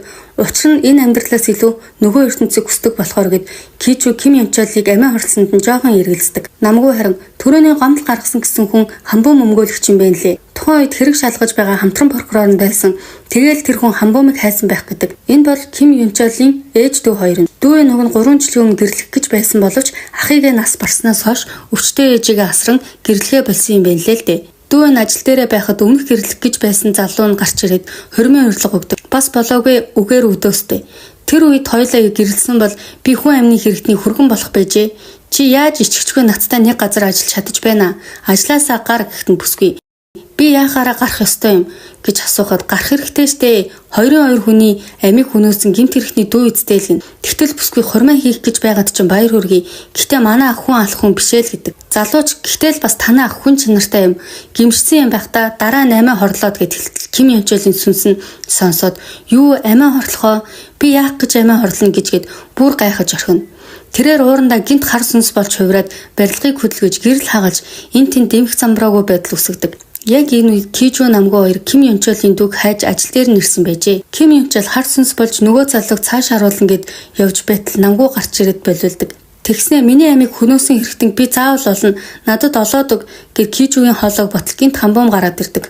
Хамбумд мэдээж соноо хэлсэн болохоор энд байгаа хэрэг. Хамбум Ким Юнчол надад амласан амлалтаа мартчихсан уу гэд өнгөрсөн үйл явдал нь гардаг. Хамбум Юнчолийн хэргийг хариуцсан ажиллаж байхдаа сэжигтэй зүйл анзаарсан яаж ч бодсон 2 том хүний ганцаараа 5 минутанд хөнөөж чадахгүй гэсэн үнэмшил нь байсан ба үүнийгээ ч дарагтаа хэлдэг. Дарганч бас яаж чадалгүй батлан даалтаар суллах зөвшөөрлөгсөн байв. Тухайд Юнчолч бөөн баяр би түүгийнхээ хормонд очиж болно гэсэн үгөө баярлалаа гэж байсан байжээ. Хамбумыг харсан хар сүнс би амиа хорлоогүй надад итгэж тэгэл уйлдаг. Ингээд манай хийж Юнчалийн амьдралын түүхийг сонсно. Амьд байхдаа Юнчал дүүгийнхаа хөрмийг нь хийж өгөнгээд их хичээнгүй ажиллаж хадгаламжтандаа ч аваа өрхөн мөнгө хөрөмтлүүлдэг байв. Нэг өдөр ээж нуцаар явж байхдаа Юнжээ хурмаа хийх гэж байгаа. Мөнгө нь хаанаач хүрэхгүй байна. Ийм ч ресторан захиалгыг нь тийм ч хөрмийн палаж аавна гэж шаналсан шинжтэй ярьж байхыг нь Юнчал сонсчихдог. Яг энэ үед өмнө нь хамт хэрэг хийдэг байсан буруу гарын ах нар нь дуудаад ажлын санал тавьдаг. Нэг тариалангийн талбай дээрэмдий эзэн нь юусоо ирдэггүй. Чи зүгээр л машиндаа суугаад байж явахад л болно. Амархандаа чи дүүгийнхаа хөрмийг хийх гэж байгаа эцтэй гэж ятгсаар зөвшөөрүүлсэн байжээ. Тэгэл Юнчал машиндаа хүлээсээр нөгөө хоёр нь удаад байхаар нь гэрт нь ортол хоёулаа нас барсан шинжтэй байж байдаг. Яах аргагүй тэр хоёрыг хөнөөс нь овшил намайг хилс эрэхт түтгэж дараа нь миний амийг хөнөөсөн гэдэг. Кижу харин тийм гомдолтой байсан юм бол яагаад 3 жилийн дараа манай студид ирж байгаа юм гэхэд Юнчал би яаж мэдэх вэ? Би зүгээр л нэг залуу дагаж явсаар байгаад л ирсэн гэдэг. Тэр өөрийгөө гэрэл зурагчин гэж байсан гэв. Тэгээд Юнчалд бүх гэрэл зурагчны зургийг үзүүлж аль нь болохыг асуухад алга болсон аав гахын зургийг заадаг. Энэ хүн намайг энд дагуулж ирсэн гэхэнтэр зурдын оронд хаашаа явахаа мэдэхгүй би гомдолтой байна туслаач гэж явж байхад нь аав гахын тусалж зургийн газраа дагуулж ирсэн байв. Ингээд Кижу Юнчалыг хөнөөсөн хэрэгтэн болохоор шийднэ. Учир нь энэ нь аав гахынхын сүүлчийн хүсэл хэмээн бодно. Хамбом Кижу хоёр эдлэн газар очиж хэргийг судалж үзэж байтал байшингийнх нь арын хэсэгт өөр нэг хаалга байдаг. Тэгээд Кижу анханасаа алуулсан хоёр залууд Юнчал яагаад хэрэгтэй байсан юм бол хоёулаа хувааж авбал илүү ашигтай байсан бидтэй хижилгэд Хамбом анханасаа энэ хэргийг өөр хүн төлөвлөж байсан бол яах вэ гэсэн асуудлуудыг төвшүүлнэ. Намгүй бас нэлээд хэдэн бичгээр хамт бүрдүүлсэн байв. Тухайн үед Ким Юнчалийн амиа оролцсон гэж дүгнсэн ажилтан хэл хавуул авсан эргээр ажилласаа гараад одоо өөр хуулийн байгууллагад ажиллаж байгаа. Бас хэргийг хариуцж байсан прокурор нь удаагүй ажилласаа гарч Ханьянгу хуулийн байгууллагад ажилласан хамгийн сонирхолтой нь нэг хэрэг дээр ажиллаж байсан ажилчид нэг цаг үед ажилласаа гарч нэг газар ажилд орсон. Энэ хоёрыг ажилд оруулсан хүн одоогийн хууль зүйн сайд Ий Хёну байв. Хамбомыг ажлаас нь хөөсөн нөгөө дарга нь юм.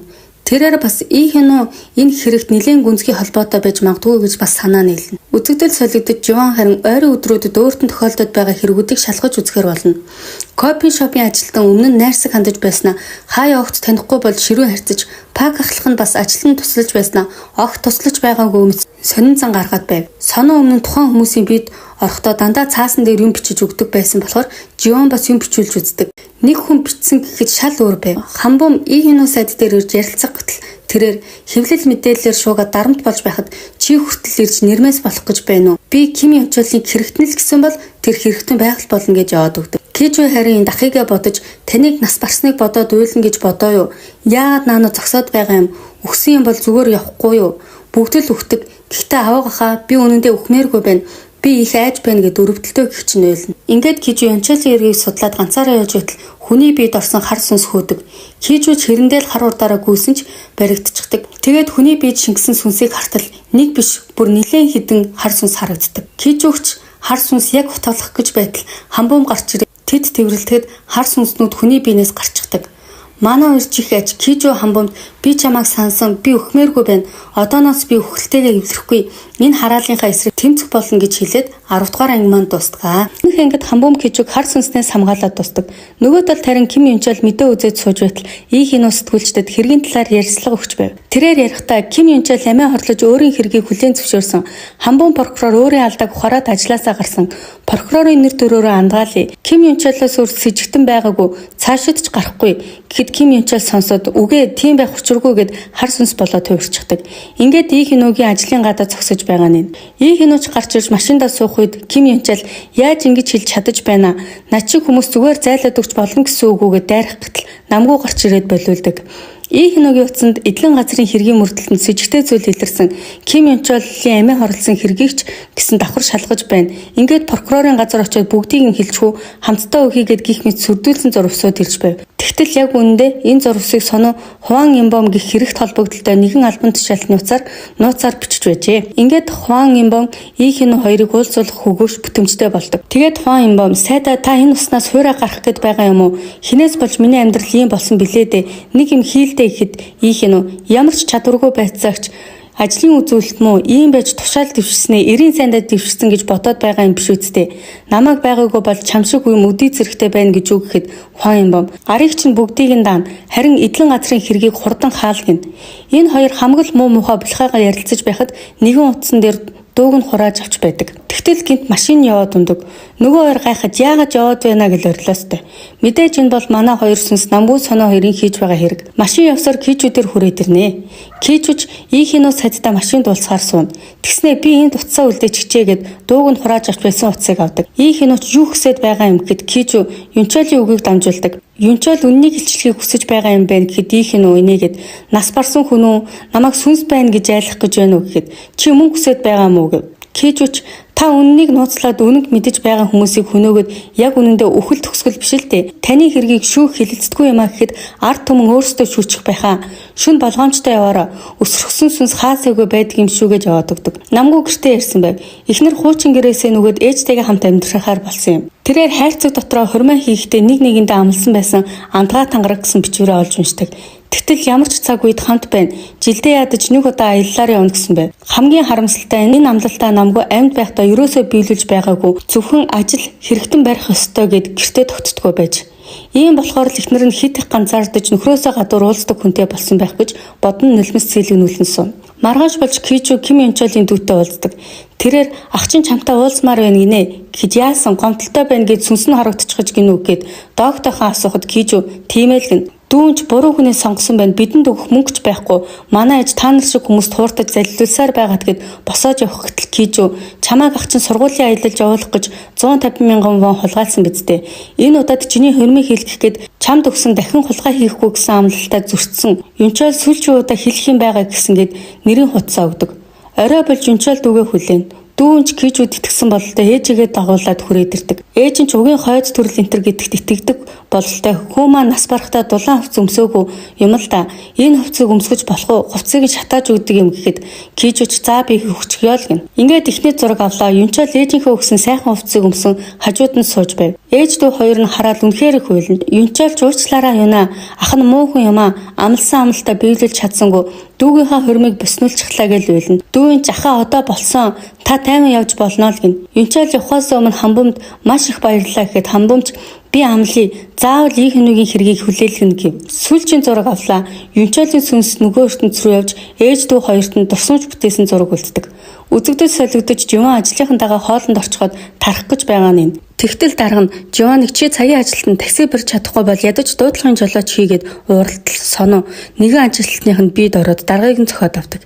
Тэгснээр Живаныг дагуулад цугтчихдаг. Тэр хоёр ч зогсоод амарч байхдаа Живан ажлынхаа залууд маа энийг үү гэд амин дэм өгдөг.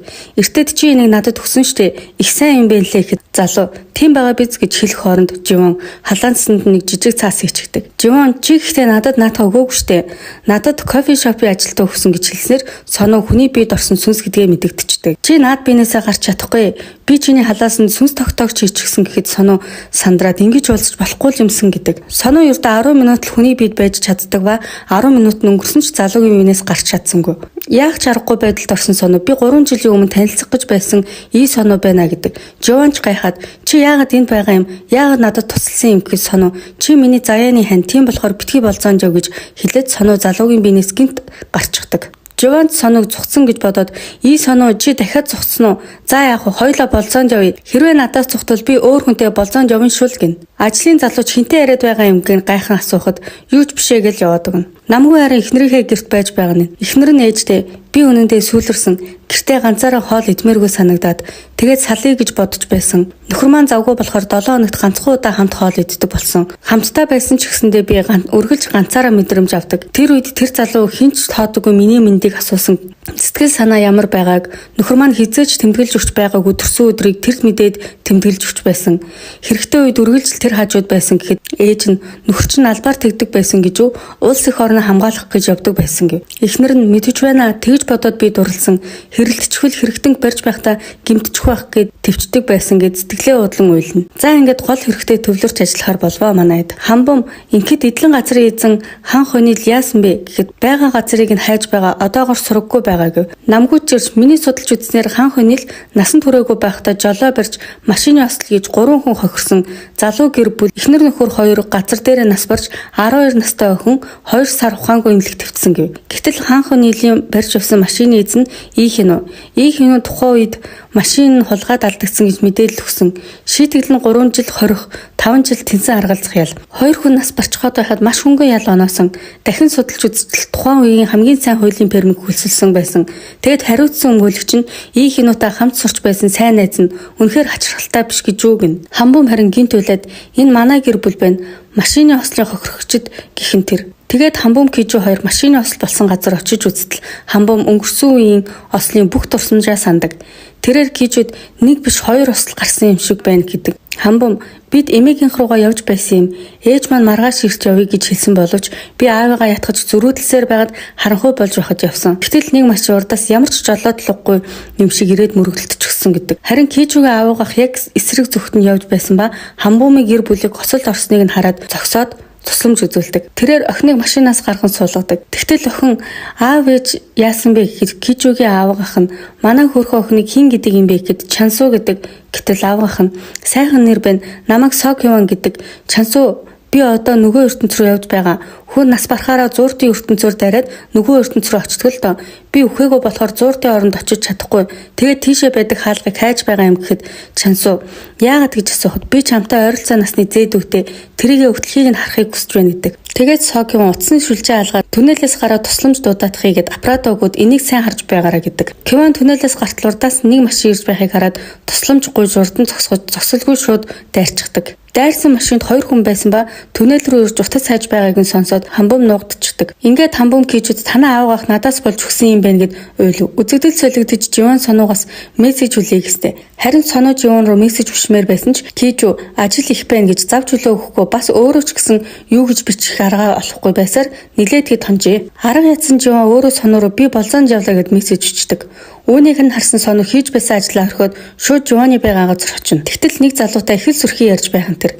Сонууч нөгөө залуугийн бид шууд тусраад орчихдог. Живан харин сонууг бид норсныг тэр дор нь мэдчихнэ. Живан ч яагаад толгой барихгүй байгаа юм гэхэд сонуу залгаад яах ч юм чамайг цочирдох байх гэж бодоод бас юу гэж бичвэл чамайг цочоохгүй бол гэж бодсоор байгаад тэглээгээд чи жинхнээсээ болзоонд явж болдог юм уу гэд Живан баярлсан шинжтэй инээн. Ингээд манай хоёр нэг нэгэндээ гомдсон өкс чулуудаж байтал сонуугийн тухайн хүний биенээс гарах 10 минутын хугацаа болсныг мэдгдсэн сэрүүлэг дуурдаг. Сонууч намайг ажлаар дарамтлагдаг захирлаасаа болоод энэ 7 хоног би амжихгүй байхаа дараа 7 хоногт баасан гарагт 7 цагт хоёулаа жинхнээсээ болцъё.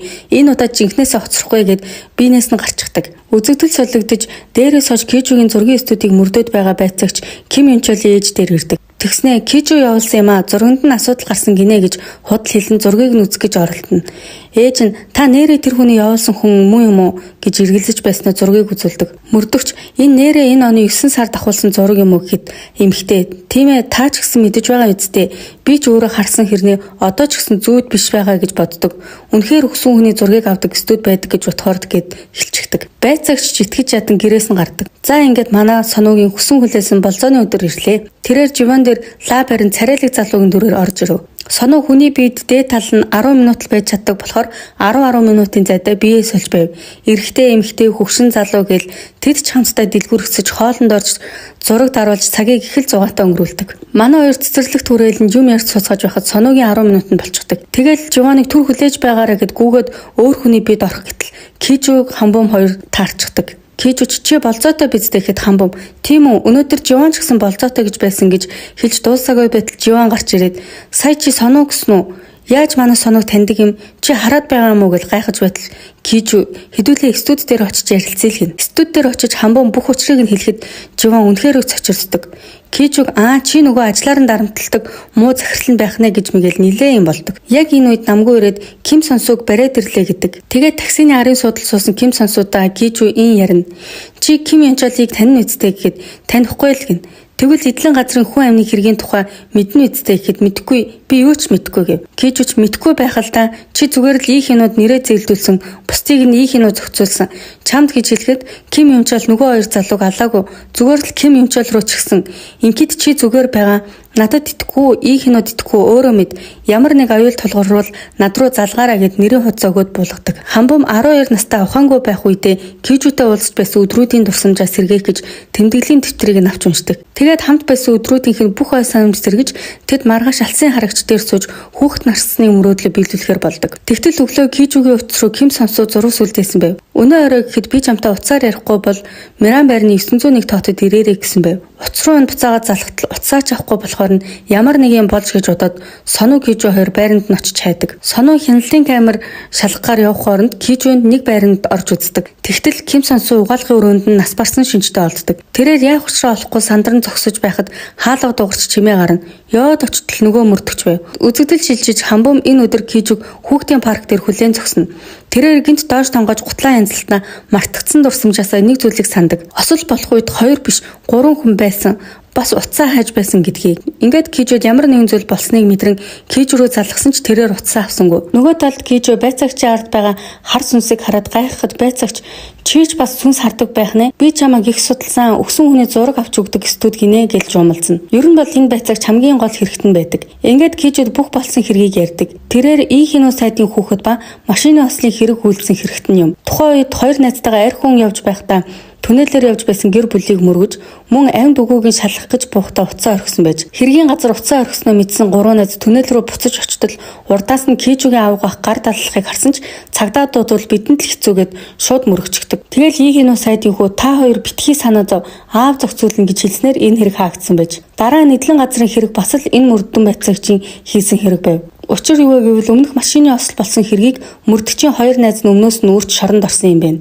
Гэхдээ ийхнүүгийн ачаар маш бага ял авсан байв. Ингээд хоёр найз нь шоронгоос гарсныхаа дараач мөрдөгчийн аав болох ийхнүүг сүрдүүлж байнга мөнгө авдаг байсан юм байна. Гэтэл ийхнүү дахиж мөнгө өгч чадахгүй гэснээр хоёр найз нь мөрдөгчдээр хурж ирж мөнгө өгөхөө болчлоо. Чи аавдаа хэлээд аваад өг гэж ятгадаг. Мөрдөгч та хоёр ч гэсэн алга болох хэрэгтэй юм байна гэж бодоод манай аавын эдлэн газрыг тон би харуулыг нь явуулж хяналтын камерыг нь унтраачхыг айх юм байхгүй гэхдээ нэг гүтгэх хүн хэрэгтэй шүү гэсэн байж. Ингээд гүтгэх гэж авч явсан хүн нь Ким Янчал нөгөө хоёр эдлэн газар руу ороход мөрдөгч сууж байдаг. Та хоёр яаралгүй аваад яваа.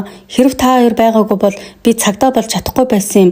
Цаг хангалттай байна. Ганц хундаг гуучих гэд виски хийж өгдөг. Хоёр найз нь ч ганц хундаг уугаад нам унтчихдаг. Мэдээж нойрны юм холсон байж анханасаа төлөвлөсөн эргэлтэй. Мөрдөгч өөрийн гараар хоёр найзаагаа хөнөөгөө цутчихдаг. Энэ хооронд Ким Янчал орж ирж гүтгэгдсэн хэрэгтэн болсон байжээ. Мөрдөгч энэ алхахыг үйлдснээс болж хар сүнс түүний биеийг захирдаг болсон байв. Ингэж бүх хэрэгээ хэлсний дараа одоо чи бүгдийг мэддэг болсон болохоор өөхөх ёстой гэж тутгалждаг. Кижүү чутгалуулсан ч арай гэж явсаар байрнаас гараад тухайн алдчихдаг.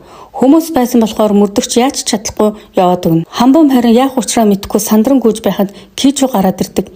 Ямар удаан хүлээвэ гэж тэрвэртэл сүнс болчихсон байв. Буумч болохгүй гэж уйлахад Кижүү уулз чадахгүй явах нь гэж айж байлаа баярлаа гэдэг. Хар сүнс харин мөрдөгчийн бид орон аппарат байгаа газар олдог. Доол миний гарт орж ирлээ. 100 жилийн дараа гэл авах гэтэл зургийн студиэс гарчихдаг. Тэгэл соо Кижүү одоо ч амьд байна гэж уурлана. Учир нь Кижүү нас барж байж аппаратыг өөр хин нэгэн авах ёстой байжээ. Кижүү жимлэх тухаангүй хөвтөж байгаа нь намгүй сонуу Хамбум гуравч түүнийг харан уйлсаар Кижүүгийн сүнс харин зургийнхаа студи руу орох гэтэл болдоггүй. Хүнч биш өгсөн хүнч биш болохоор зургийн студи хүртэл өөрөө хаагдсан байв. Үзэгдэл солигдож намгүй соноо Кижүүгийн сүнсийг хараад үнэхээр баярлана. Ямар ч тач буцаад амьдрах боломжтой юм байна гэсэн итгэл. Манай гуравч хэргийн талаар сайн судалж Ким Сонсогийн цогцос хаана байгааг хайхаар болдог. Хамбум харин Кижүүг сахиж үлддэг. Тэгтэл имлэг дээр нь гинт мөрдөгч залуу орж ирхэн тэр. Энэ мөрдөгч залуугийн нэрийг Ий Сону гэдэг. Манай сайн сүнс сонуутай ижилхэн нэртэй юм чинь хэдүүлээ Ий мөрдөгч гэж явчихъя. Ий мөрдөгч имлэг дээр нөгөө хар сүнстэйгээ хүрээд ирнэ. Кижүүг өөхөх ёстой гэл орлоо дайрах гэтэл Хамбум шууд очоод Кижүүгийн гарнаас бариад аюулгүй хамгаалалт үүсгэдэг. Ий мөрдөгчийн биенээс хар сүнс шууд түлхэгдээд гарчихдаг. Тэрээр сая юу байсан бэ гэж гайхсаар за яхав дараа ирнэ гэж яваад гэн. Ингээд Кижүү Соно хоёр ийм мөрдөгчийн гэрийнхэн камерын бичлэгийг шалгаж байв. Тэгтэл бичлэгт ийм мөрдөгч нэгэн том цүнх чирэн гэрээс гарч байгаа нь бичигдсэн байв. Тэр хоёр чинийг Ким Сонсогийн цогц гэдэгт итгэлтэй байв. Намгүй Соно хоёр ийм мөрдөгчийн араас тагтал ажлынх нь гадаа ирдэг. Тэд ч яагаад хөсөн хүн авч явж иж ажлынхан гадаа авчирч байгааг гайхаж намгүй өөрийн хүчээ ашиглан цүнхийг нийтэл зүгээр л баахан хувцс байдаг. Үзэгдэл солигдож намгүйгийн эхнэр хүнсээ цуглуулж явж байгаад нэгэн залуутаа мөргөлдчихдөг. Нөгөө залууч их дээрэнгүү сүржин залуу байж тарж цагдаагийн газар хүрээд ирнэ. Залууч миний хүл хавдсан, бас утас эвдэрсэн. Одоо яах юм гэхэд наарэ таны гутлын үдээс тайлагдаад миний тэргэнд орооцолцсон, миний тэрэг дээр унсан, би ч бас хохирогч гэд залуу. Энэ авгаач нь хууль ёс зүй мэдэхгүй гэл урдаас нь хашгичж уцаараа бийг нь түлхэж их л дээрлэгдэг. Энийг харсан намгүй уур нь хурч хүчээ ашиглах гэтэл хар сүнс болох гэж байдаг.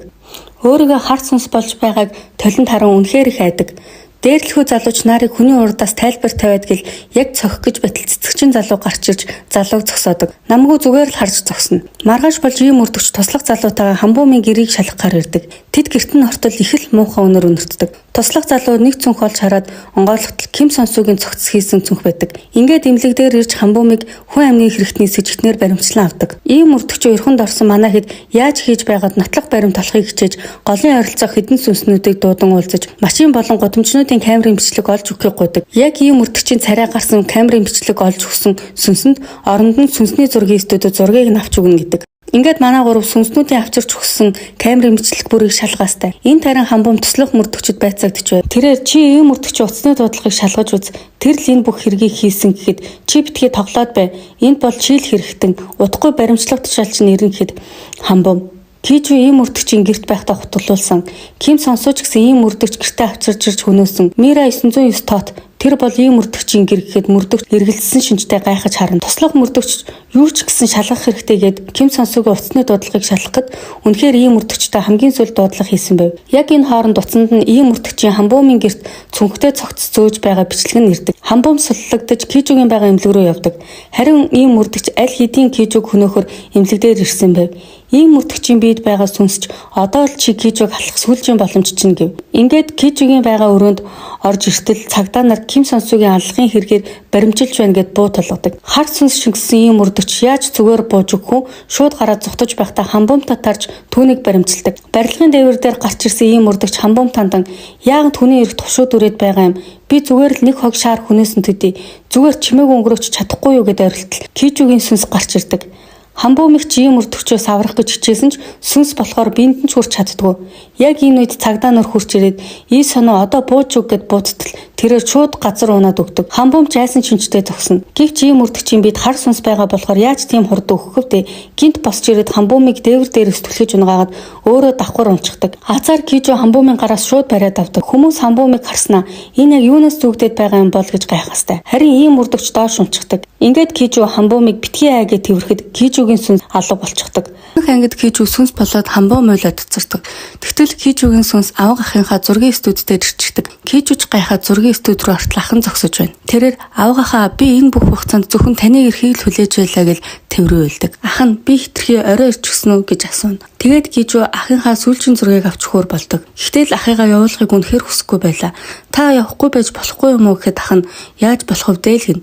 Кижуч дараа төрөлдөө сүнсний зураг авдаг хүн биш. Бас миний ахч биш. Урт удаа наслах энгийн хүн болж амьдраараа гэд салах ёс хийв. Ингээд Кижу маань 35 насныхаа төрсөн өдрөөр эмнэлгийн орон дээр амьд бэнтсэрдэг. Хамбуум сонуу намгүй гурав хараад сэтгэл амарцгаана. Кижу маргааш нь ийм өртөгчийн өрөөнд ортол 3 хавирганд хугарсан. Толгооноос хөлийн бол хүртэл эрүүл газар байхгүй. Гэхдээ амь насанд нь аюулгүй гэв.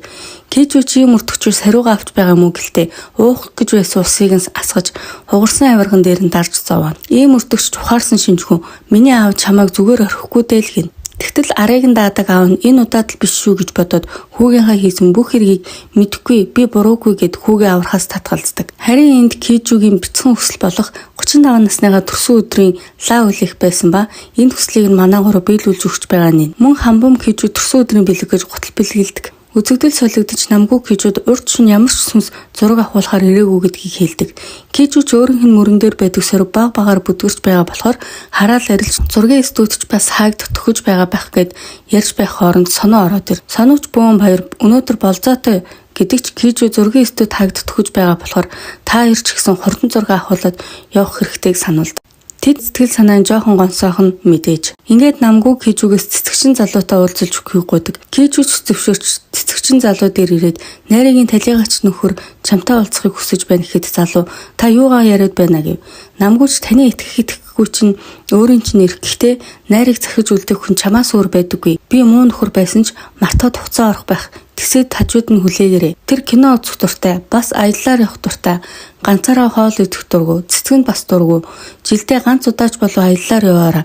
Чи над шиг муу байх хэрэггүй шүү гэхэд цэцэгчин залуу уурлах гайхах зэрэгцэн оцорно. Нөгөө талд аав хүү хоёрыг нүрэлдүүлж байгаа нь. Их хинөө өмнөх бүх хэрэгүүдийг хүүхийнхээ төлөө нуун дарагдуулсан гэхэд тэрээр үгүй би ямар ч хамаагүй гэж гүрийхэд хөө болох их хинөө мөрдөгч аавынхаа бүх болохыг бүгдийг нэлчилдэг. Мөн Кежу өмнө утсан дээрээ дууг нь хурааж авсан бичлэгийг олон нийтийн сүлжээнд тавьснаар их хинөө сайдыг сэтгүүлчид дагаж эсэргүүцсэн ард иргэд өндөг шидэн энэ хүнийг хараар бараг л дуусч байгаа нь юм. Ийм мөрдөгч харин шоронд орчихсон шүн бүр сүнсэн даруул шин гэж орилж босч хамт байгаа өрөөнөх хөндөө зодуулдаастай. Хамбом Кежу хоёр маань хамтдаа амьдарч байгаа ба буу ажилдаа явж Кежу гэрийн эцэгтэй ажил хийж байгаа. Гэхдээ Кежу өөрийнхөө мөрөөдлийг олсон.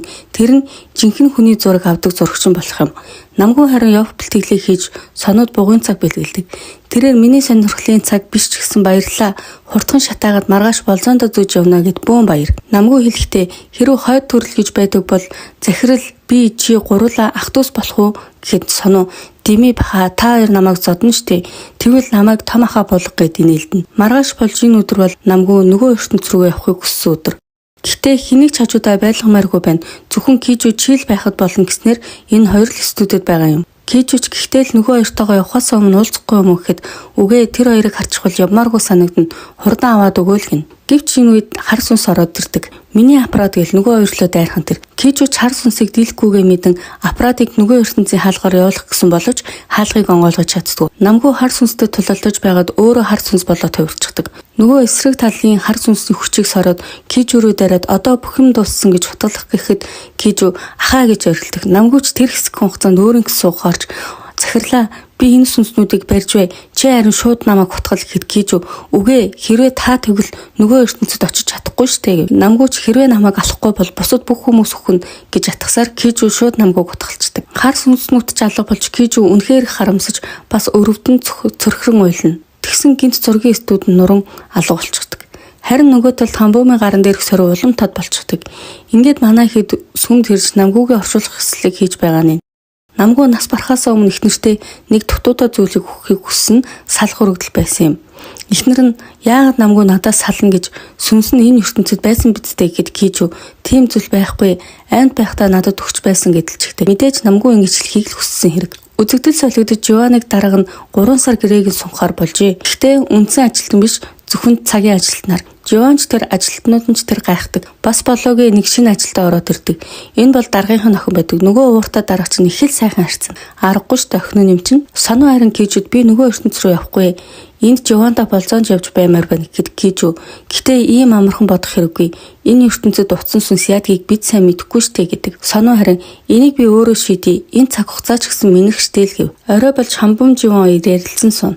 Тэгэл Хамбом Жован тандан сонуу үнэхээр сайн хүн ч гэсэн тэр чин нас барсан хүн штэ гэхэд Жован мэдэж байна. Гэхдээ би тэр хүнд их сайн гэд тасраад унчихдаг. Кежу Хамбомыг ханаа түрээд нэлээд хэд тонсон болохоор санаа зовоод им аваад явж байгаа нь. Тэгтэл гинт бүх зүйлс цаг хугацаач бүгд зогсчихдог. Кежу гайхаа зогсож байтал зургийн аппаратны хамгаалагч сүнс хүрээд ирдэг. Кежу харснаа чи байжээ манай гэр бүлийг 100 жил хараасан хүн гэхэд хамгаалагч залуу минь тэр чин хараал биш танаа өвөг дээдсийн чин сэтгэлийн хүсэл байсан сонголтыг өвөг дээдс чинь л хийсэн би зүгээр боломж олгосон гэв. Кежу хариуд нь тэгвэл яагаад намайг өхүүлээгүй юм гэхэд чамаас авах юм байгаа болохоор чи ч гэсэн гуйгаа бидтэй чин сэтгэлээсээ гэдэг. Кежуч дээвэр дээр Хамбомыг барьж авч аварсан шалтгаан нь аппаратны хамгаалагчаас хүссэн болохоор тийм зүйл болсныг сайн ойлгодог. Хамгаалагч сүнсч зургийн аппарат энэ ертөнцид байгаа цагт хин нэгэн хариуг нь түлхэлж ёстой. Чиний чин сэтгэлээсээ амийг нь гуйж байсан хүн төлөөсийг нь төлнө гэх юм тэр. Нөгөө талд Хамбомын эргэн тойрондох зүйлсч бас зогсож Хамбомын өрөөний хувцсны шүүгэнд зургийн студ нь гараад ирдэг. Кежуч хар урдаараа Хамбом дээр очтол аль хэдийн зургийн студид орчихсон. Кежугээс би одоо өөхөх үү гэж асуудаг. Маргааш болж Жован ажил дээрээ байв. Тэрээр шинхэн дадлагжигч ажилтнанд юм зааж өгөхөд нөгөөх нь тоож байгаа ч шинж хуцаа оролдон зогсно. Тэгснээ өгсөн материалыг нь надад товчхон болгоод өг. Угаасаа чиний их ста ажил бидтэй гэж яваад өгнө. Үүнийг нь сонссон сонуу уурандаа дадлагжигч эмэгтэйг компьютероор нь янз янзын юм бичиж айлгадаг. Ингээд Кежу зургийн студ нөөрийнх нь байхаа болсон болохоор бүх юмаа хурааж цэцэлж байтал нэгэн зургийн араас цаас унаад ирнэ. Тэр цаасан дээрх он сар тоонуудыг судалсаар хар сар гарсан өдрүүд байсныг мэддэг. Мөн нөгөө ертөнцийн хаалгыг олох боломж байж магадгүйгээд түнэл рүү очиж цаашаага нэгэн хийдийн ламтантай уулздаг. Ламтанч Энэ бол нөгөө ертөнц рүү очдог хаалгатай хамгийн ойр байрладаг газар гэхэд Кижу яг ямар самаар яаж явахыг хэлээд өгөөч гэхэд Ламтан чи мэдэх хэрэггүй байх. 20 жилийн өмнө яг чам шиг залуу ирж бас асууж байсан гэв. Тэр миний аав ах байгаа юм аа. Надад зааж өгнө гэв. Харин Ламтан гинт сүнс болж хувирснаа. Түнэр харанхуй ой дундуур явсан хүмүүс хизээч эргэж ирдэггүй. Тэгсэн ч хамаагүй юу гэхэд Кижу тийм ээ би тэр эмэгтэй 35 нас хүрч бүр түүнээс ч урт наслахыг хармаар байна гэхин тэр. Тэгээд Кижу хамбуум дээр буцаж ирээд нөгөө ертөнц рүү явах замыг олсон. Тийшээ явах гэж байгаа гэдгийг хэлтэл хамбуум ч урлаж яагаад өхөл рүүгээ явах гээд байгаа юм. Би наад гутлыг чинь өхөл рүүгээ яв гэж өгөөгүй штэ гэж уйлдаг. Кижу харин дараагийн хар цар 3 жилийн дараагаар нь тэр үед чи аль хэдийн 35 хүрсэн байх болно. Одоо л боломж нь гэдэг. Яг энэ үед Жованы уцснаас сонуу залгадаг. Жован ажлын ачааллаас болж ухаан алдаж унжээ. Манай хоёр ч имлэг дээр яаран ирнэ. Сонуу харин ажлын газрын даргаыг нэг сайн хашраахаар шийднэ. Гэрт нь ирж нүүрэн дээр нь юм зурж эхнэр хүүхдийн хин биед орж чи намайг алсан 3 жилийн өмнө чамаас олж би өгсөн энтергээл нилээн айлгаж өрхнө. Ажил дээр ирэхэд нь охиных нь биед орж бүх дарамтгч байсан хүмүүсээс уучлалтгүй. Чиний хүүхэд л хүн бусад хүмүүсийн хүүхэд чамд хогшаар шиг харагдаад байна нүл гин. Дарганч бууж өгсөнгөө. Би яасан гэж уучлалтах юм хизээч үгэл гин. Сонууд гисэн даргынхаа биед орсноо өөрт нь самбар өлгөөд би бол дарангуйлагч удирдлага гэж хэлүүлдэг. Жон Сонугийн энэ үйлдэлд нь их л баярлаж чиний ачаар би зориг орлоо. Одооноос хичээж амьдрнаа гэд нэг нэгэндээ сэтгэлээ илчлэн зогсно. Ингээд Кижу зөрүүдлсээр байгаа аппаратыг аван нөгөө ертөнцийг зордог. Хав харанхуй ойд хаасаагүй аппаратыг авах гэсэн хар сүнснүүд Кижу рүү дайрдаг. Кижуч хэрэндээ л тэмцэлдэж байв. Харин хамбуум соноо Жован 3 гэрээ төрүүлж сүнснээс хамгаалагч хийж байв. Учир нь хар сар гардаг шөнө аппаратыг авах гэж шунсан сүнснүүд их хэрдэг гин. Зургийн студид дээр сүнснүүд ч сонуу ганцаараа үнэхээр хүчирдэггүй. Тэгэл гуруулаа шууд гараад зүхтэн. Кижу харин арай гэж хаалгыг олж аппаратны хамгаалагч дээр ирдэг. Хамгаалагч ч ийм газар ганцаараа ирж байдаг зөрөгтэй юм а амьд хүн байж гэхэд Кижу одоо болсон уу? Гэрэл зургийг байх ёстой газар нь авчирлаа. Одоо буумын хараалч харилна үсттэй гэв. Хамгаалагч харин тэрэн ч тийм л дээ. Ингээд чи яаж өөрийгөө энд амьд ирсэн гэж бодож байна. Энэ зургийн аппарат байсан болохоор чи амьд ирч чадсан. Харин буцахтаа аппаратгүйгээр чи хизээч амьд гарч чадахгүй. Аваад явбал тэр хүүхэн ч нөхөн гэхин тэр. Кижуч бүр гайхаад яагаад чи хин юм?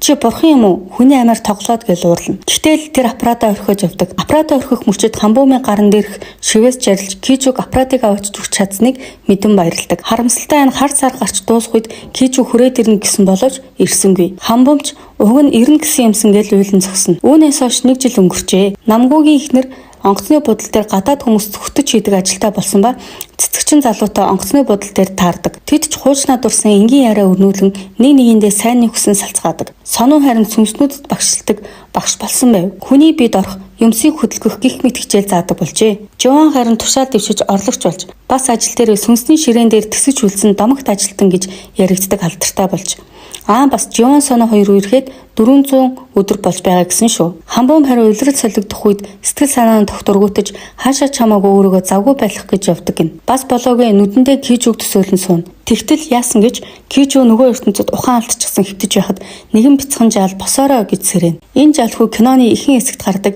хоёр ихэр хүүхдийн ах нь. Кижуч хүүг харснаа би өгчгчээ гэхэд хүү та өгсөн гэж бодож байгаа бол өгсөн, амьд гэж бодож байгаа бол амьд л гэсэн үг. Энэ ертөнц юу харахыг хүссэн тэрийг чинь л харуулна. Би өнөөдөр таны супермен боллоо шүү. Намайг дагаад яваараа. Танд уулзах хүн байгаа биз дээ. Хурдлаараа цаг баг байна шүү гэж дагуулж яв. Тэгтэл талигчдын хаалганы урд аваад ирдэг. Жаал хүү сэлмээрээ бурхны гар улаассан халуун галаар дайсныг сэтлээд гिजлэхэд Кижу дагаад хэлдэг. Хаалгач нэгдэж хүү сайн яваараа хаа. Миний төрсөн өдрийн бэлэг гэж явуулдаг. Хамбуумч Кижуг мартаж чадсангүй гонэглэн зогсно. Кижу харин хамбуумыг хараад би хитрхи оройтчихсон уу гэд тэврээд ав. Бум би чамааг өгсөн л гэж бодсон гэж уйлна. Ингээд манай хоёр аз жаргалтайгаар өглөөний кофе уунсан. Кижу хамбуумд гутал бэлгэлэн алмын ёсоор өргөх санал тавьдаг. Мөн Сону Жован хоёр чирж тэд хамтдаа сүлжийн зургаа даруулцаадаг. За энэ хүртэл киног маань үнэнч сонссон та нартай маш их баярлалаа. Шинэхэн суугтаа subscribe, like дарахаа мартав. Дараагийн киногоороо уулзцаая. Баярлалаа. Баяртай.